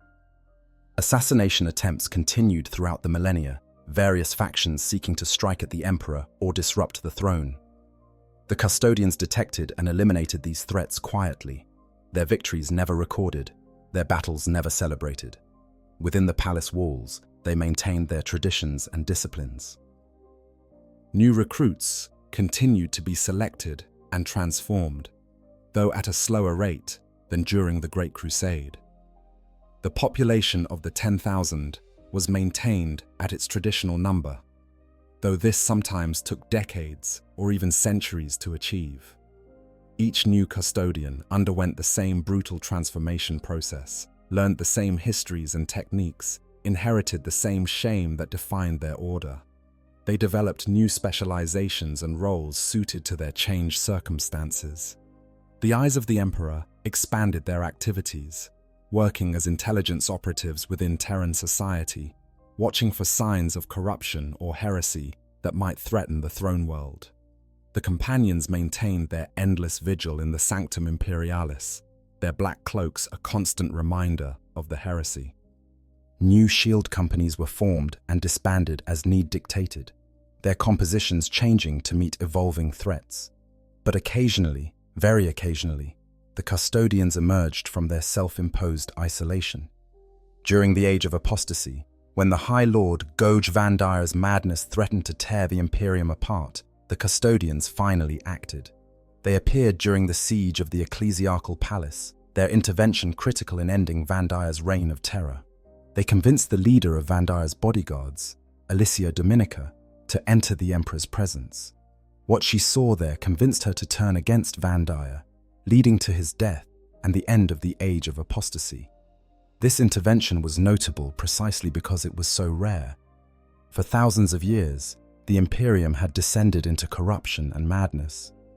Bureaucracy run amok, religious fervor replacing reason, and the custodians had done nothing. They watched terror burn during the beheading, when assassins killed all the High Lords. They remained in their chambers during countless crises that threatened the Imperium's stability.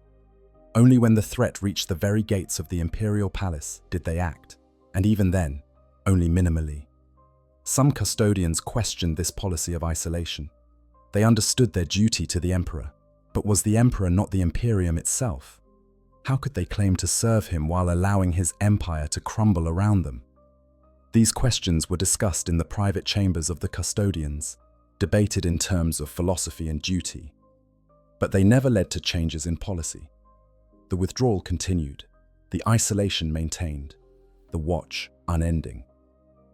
The psychological toll of this existence cannot be overstated. To stand guard for 10,000 years, to watch centuries pass while maintaining the same routines, to see generation after generation of humans live and die while you remain unchanging. This is a burden that would break lesser beings. The custodians endured it, but not without cost. Some became increasingly detached, their emotions muted to the point of near absence, their thoughts focused entirely on duty. Others developed obsessive tendencies, clinging to small rituals and routines as anchors against the vast emptiness of their existence. The practice of Yothagna became even more important during these millennia. The meditative exercises helped the custodians process their experiences, maintain their mental balance, cope with the accumulated stress of their impossibly long lives. They would sit in their chambers and move through the forms, breathing deeply, feeling the tension drain away, at least temporarily. This was not weakness, but survival, a recognition that even their enhanced minds needed maintenance and care. Some custodians sought meaning in scholarship and artistic pursuits. They wrote histories of the Imperium, composed poetry, created artwork that would never be seen by outsiders. These creative endeavors provided an outlet for emotions they could not otherwise express, a way of processing experiences that their training had not equipped them to handle. The libraries beneath the imperial palace grew to contain countless volumes penned by custodians, philosophical treatises and historical accounts and personal reflections that represented the accumulated wisdom of millennia. Throughout all of this, they maintained their combat readiness. They trained constantly, practicing weapon forms and tactical scenarios, ensuring that when they were finally called to battle, they would be ready. The blood games continued, with custodians attempting to infiltrate the palace defenses while their brothers worked to stop them. These exercises kept them sharp, prevented complacency, ensured that their skills did not atrophy despite the lack of real combat. But the reality was that for most custodians, millennia passed without them ever leaving the imperial palace. They stood guard, maintained their equipment, performed their duties, and never saw the galaxy they protected. They became prisoners of their own perfection, trapped by their inability to fail in a duty that required them to do nothing but wait and watch. The Imperium changed around them in ways they could barely comprehend.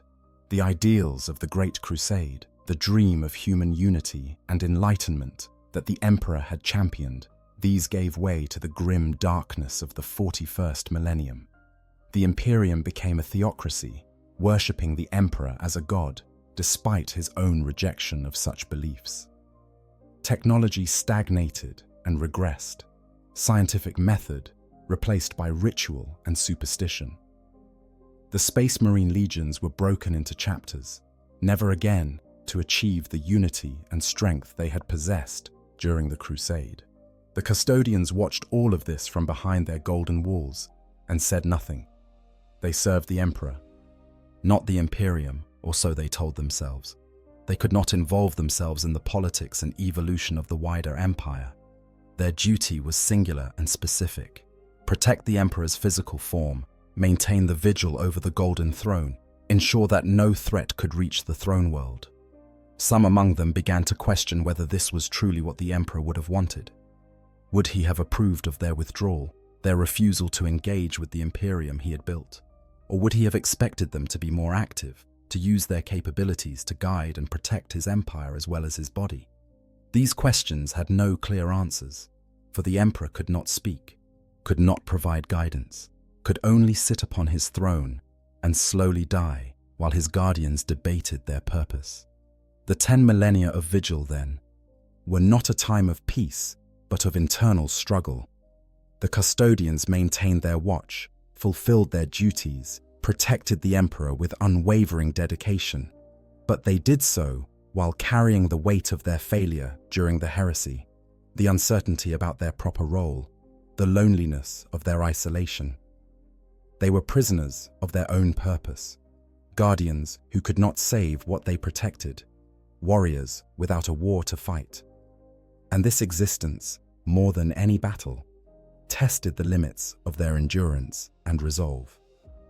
The return to war, Guilliman's era. After 10,000 years of self-imposed isolation, the Adeptus Custodes finally emerged from the shadows. The catalyst for this transformation was the return of Reboot Guilliman, the Primarch of the Ultramarines.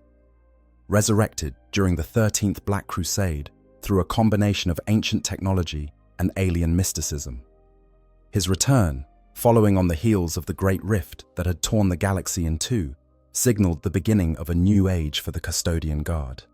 They would once again become the warriors they were created to be, fighting beyond Terra's walls to protect the Emperor's vision for humanity. The Great Rift, that massive warp storm that split the galaxy, brought with it a period of darkness and chaos known as the Noctis Aeterna. Warp storms raged across the Imperium, isolating entire sectors, cutting off worlds from any hope of reinforcement or aid. Terra itself, the throne world, came under attack. A massive demon host led by the servants of Khorne descended upon the Imperial Palace, seeking to claim the Emperor's skull for the Blood God. This was the Battle of Lion's Gate, and it marked the first time in millennia that the Custodians fought a major battle beyond the palace walls. The Custodians deployed in force, thousands of them emerging from the depths of the Imperial Palace to face the demonic hordes. They fought alongside the newly revitalized Sisters of Silence, those blank women whose presence disrupted the warp and weakened demons. The battle was ferocious and costly. More than half of the 4,000 Custodians who deployed lost their lives, a level of casualties they had not experienced since the Siege of Terra itself. But they held the line, drove back the demons, protected Terra from violation. Guilliman arrived in the aftermath of this battle. Having fought his way across the galaxy to reach the throne world, his presence galvanized the Custodians in ways nothing had in 10,000 years. Here was a living link to the Emperor's time, a being who had stood beside the Master of Mankind, who understood his vision and could speak with authority about his will. The Custodians permitted Guilliman to enter the Sanctum Imperialis, to stand before the Golden Throne and commune with the Emperor for an entire day. What passed between the Emperor and his son during that meeting remains unknown. Guilliman has never spoken of it publicly, and the Custodians who witnessed it maintain their silence. But when Guilliman emerged, he had been transformed by the experience.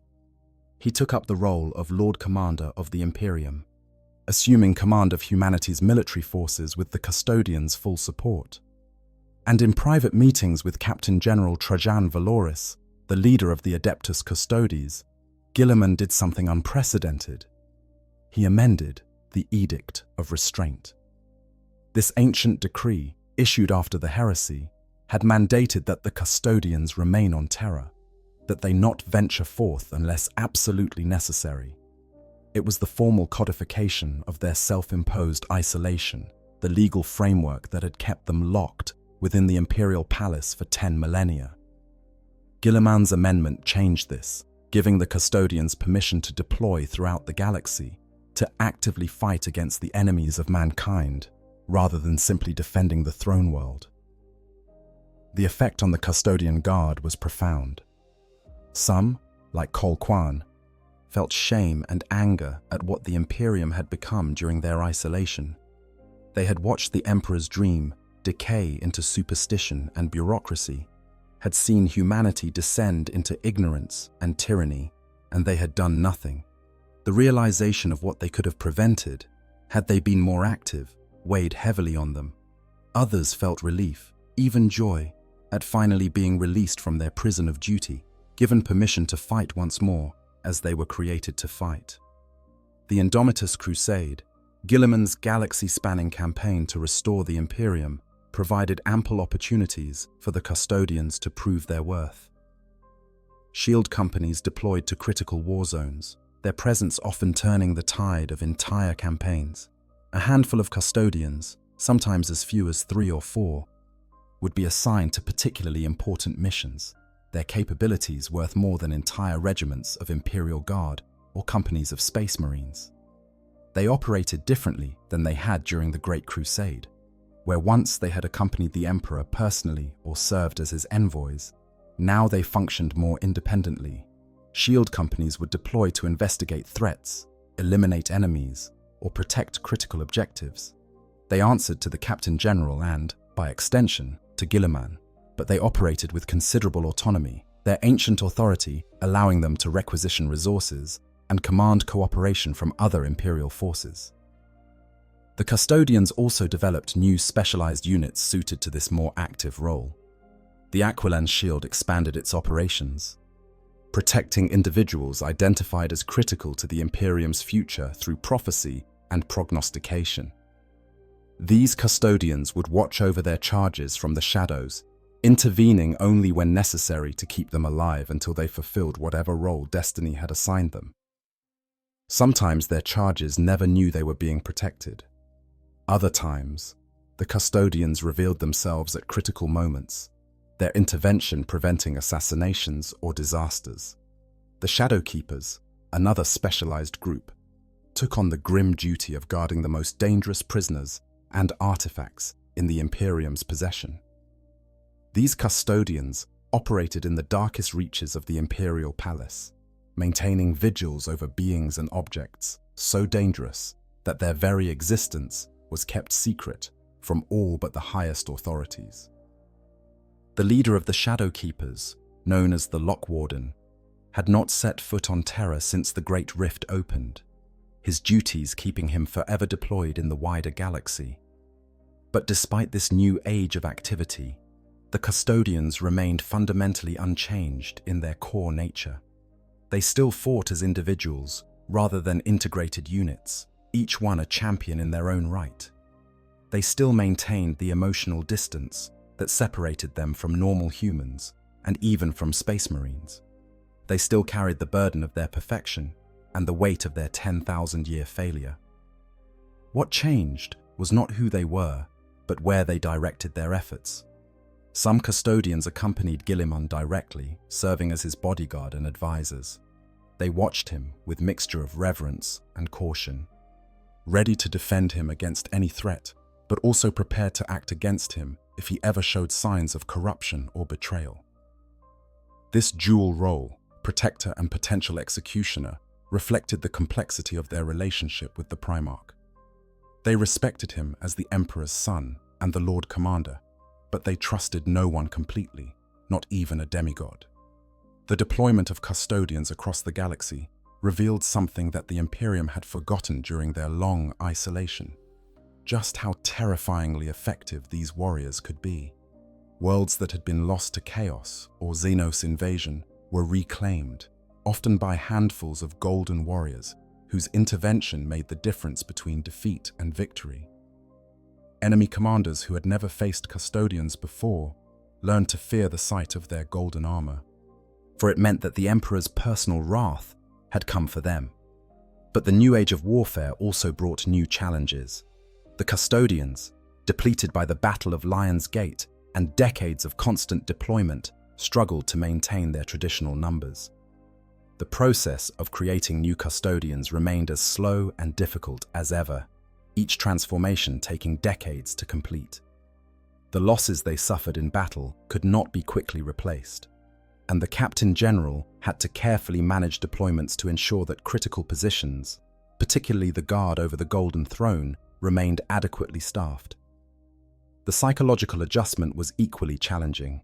Custodians who had spent millennia in the same routine, standing guard in the same corridors, performing the same duties, now had to adapt to constant warfare and changing circumstances.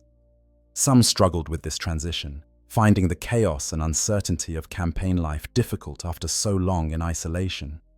Others embraced it, finally feeling that they were fulfilling their true purpose, rather than simply existing.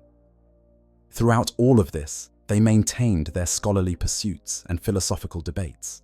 They discussed the implications of Guilliman's return, the nature of duty and loyalty, the proper relationship between the Custodians and the wider Imperium. They wrote treatises on strategy and tactics informed by their new experiences. They created art that reflected both their renewed purpose and their ancient shame. They remained, despite everything, the scholar warriors the Emperor had created them to be. The return to active warfare did not erase the burden of their 10,000-year vigil. They still carried the shame of the heresy, still questioned whether their isolation had been justified, still struggled with the psychological weight of their impossibly long lives. But they now had purpose beyond simple watchfulness. They were warriors again, fighting not just to protect, but to reclaim, not just to defend, but to destroy. And in that renewed purpose, some of them found a measure of peace they had not known in millennia.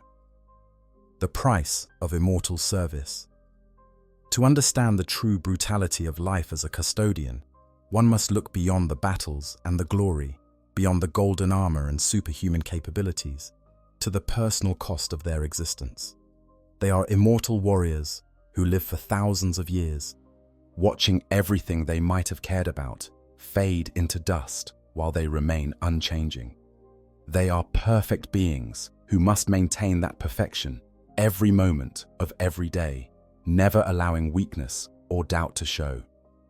They are solitary creatures forced to exist in a galaxy designed for social beings, forever separated from the connections that make life meaningful for others. The emotional isolation may be the cruelest aspect of their existence. They cannot form the deep bonds that Space Marines share with their battle brothers. They cannot love or be loved in the way that normal humans experience these emotions. They can appreciate beauty, understand loyalty, comprehend friendship, but always from behind a veil of ice, always at one remove from the actual experience. This was by design, a necessary feature of their creation. But that does not make it easier to bear. What does it mean to live for 10,000 years without ever forming a true emotional connection? To be surrounded by people, to work alongside them, to fight with them, to depend on them for your very survival, and yet never feel the warmth of genuine companionship. The custodians endure this loneliness as they endure everything else, with discipline and stoic acceptance. But the cost accumulates over time, building like pressure behind a dam, creating an emotional burden that even their enhanced minds struggle to process. They cannot have families, cannot father children, or form lasting romantic relationships. The very idea is alien to them, not forbidden so much as simply incompatible with what they are. Their lives are too long, their duty too demanding, their nature too different from baseline humanity.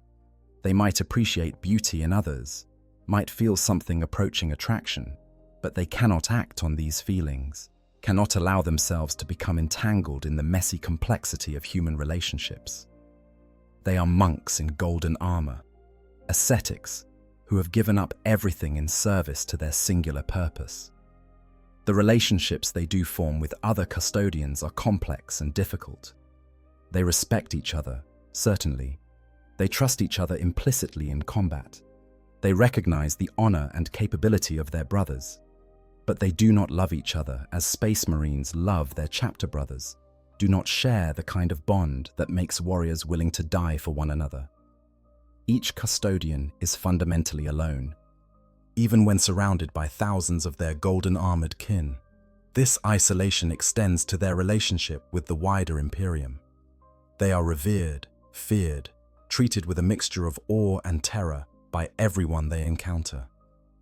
People kneel before them, defer to their authority, speak to them with carefully rehearsed formality. But no one truly knows them. No one understands what it is like to be a custodian, to carry the burdens they carry, to live the life they live. They exist apart from humanity, forever separated by their perfection, unable to bridge the gap between what they are and what they were created from. The weight of perfect memory compounds all of these burdens. They remember everything with crystalline clarity, every battle they have fought, every person they have met, every word they have spoken across thousands of years. This means they remember the faces of everyone who has died around them, every civilian they could not save, every fellow guardian who has fallen in battle. These memories do not fade with time, do not become less painful. They remain fresh and vivid, an endless archive of loss and regret. Some custodians develop coping mechanisms to deal with this burden. They compartmentalize their memories, categorizing them, organizing them, creating mental structures that allow them to access information without being overwhelmed by emotion. Others embrace their memories, using them as motivation, allowing the pain to drive them toward ever greater dedication to their duty. Still others struggle, finding the weight of their perfect recall almost unbearable, particularly as the centuries stretch into millennia. The physical toll of their service is equally significant, if less visible. Yes, they are functionally immortal, their cells maintaining themselves indefinitely. Yes, they can heal from wounds that would kill normal humans. Yes, their bodies are perfectly engineered masterworks of biological science, but they still suffer. Constant combat accumulates damage that even their healing cannot fully repair. Old wounds ache, old injuries leave their marks, old battles leave psychological scars that manifest in physical symptoms. The armor they wear, while protective, is also a burden. It weighs hundreds of kilograms, and while the servo motors assist with movement, the psychological weight of being constantly armored, constantly ready for battle, never truly able to relax, takes its own toll. They remove their armor periodically for maintenance and inspection, but even then they remain vigilant, never truly off duty, never able to completely let their guard down. The endless vigilance itself is exhausting in ways that physical labor could never be. To be constantly alert, constantly watching for threats, constantly analyzing every situation for potential danger, this requires a level of mental effort that would quickly burn out normal humans. The custodian's enhanced minds can sustain this state indefinitely, but that does not mean it comes without cost. The strain accumulates, building over decades and centuries, creating a background level of stress that never quite goes away. They cannot pursue normal life goals or achievements. They cannot build careers outside their service, cannot accumulate wealth for its own sake, cannot leave a legacy through children or creative works that will be shared with the wider galaxy. Everything they create, everything they accomplish, exists within the narrow confines of their duty. They can write poetry, but it will likely never be published. They can develop philosophical insights, but these will remain locked within the archives of the Imperial Palace. They can form tactical innovations, but these will be classified and restricted. The lack of control over their own lives is another source of strain.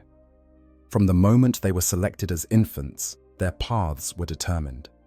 They did not choose to become custodians. They did not volunteer for this service. They were made into what they are, through a process they could not resist or refuse. And now, they must live with the consequences of decisions made by others. Must fulfill a purpose they did not select, must serve until death finally claims them or the Emperor releases them, whichever comes first. The knowledge that they can never truly succeed in their primary mission adds yet another layer of psychological burden.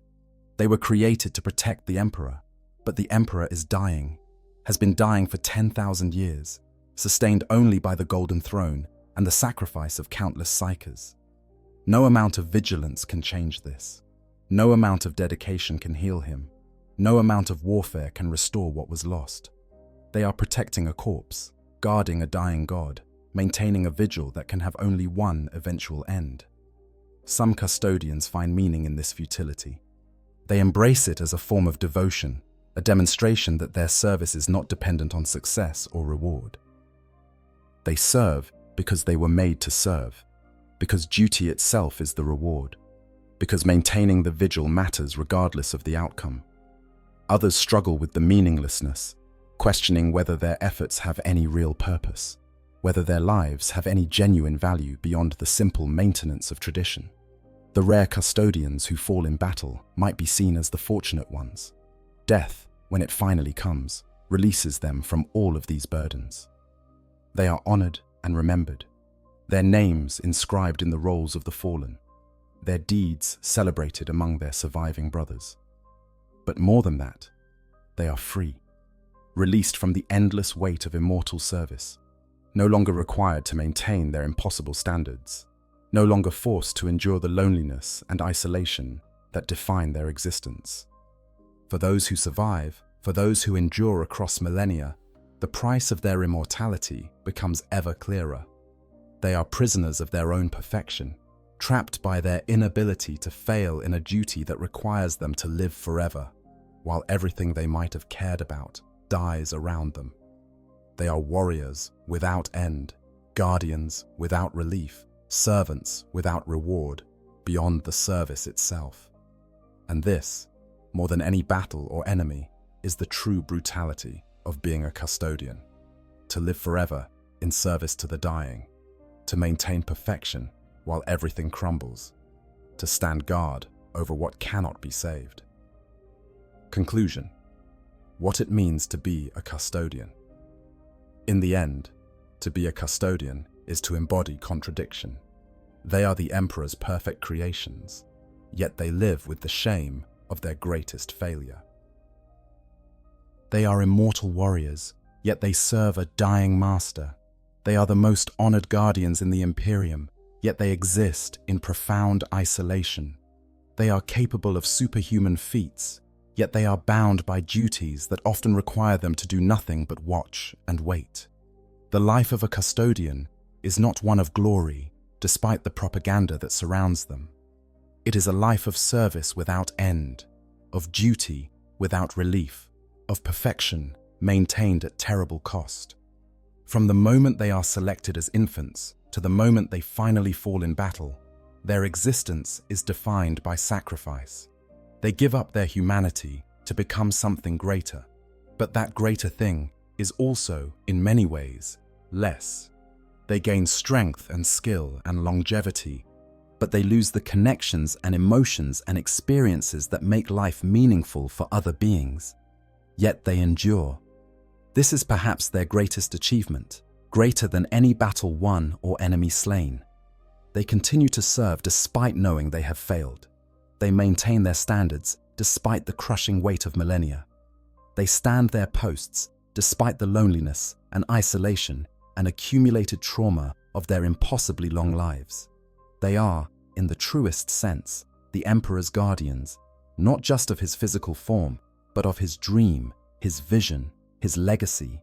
The brutal truth of their existence is that they were never meant to be happy or fulfilled or content. They were created for a specific purpose, and that purpose does not include personal satisfaction or emotional well-being or anything resembling a normal life. They are tools, albeit perfect ones, shaped for a task that requires everything they are and everything they might have been. The cost of their perfection is their humanity, and the price of their immortality is an existence that stretches across timescales that would drive normal beings mad. But within that brutal existence, there is also a kind of nobility. The custodians do not serve for recognition or reward. They do not fight for glory or honor in the traditional sense.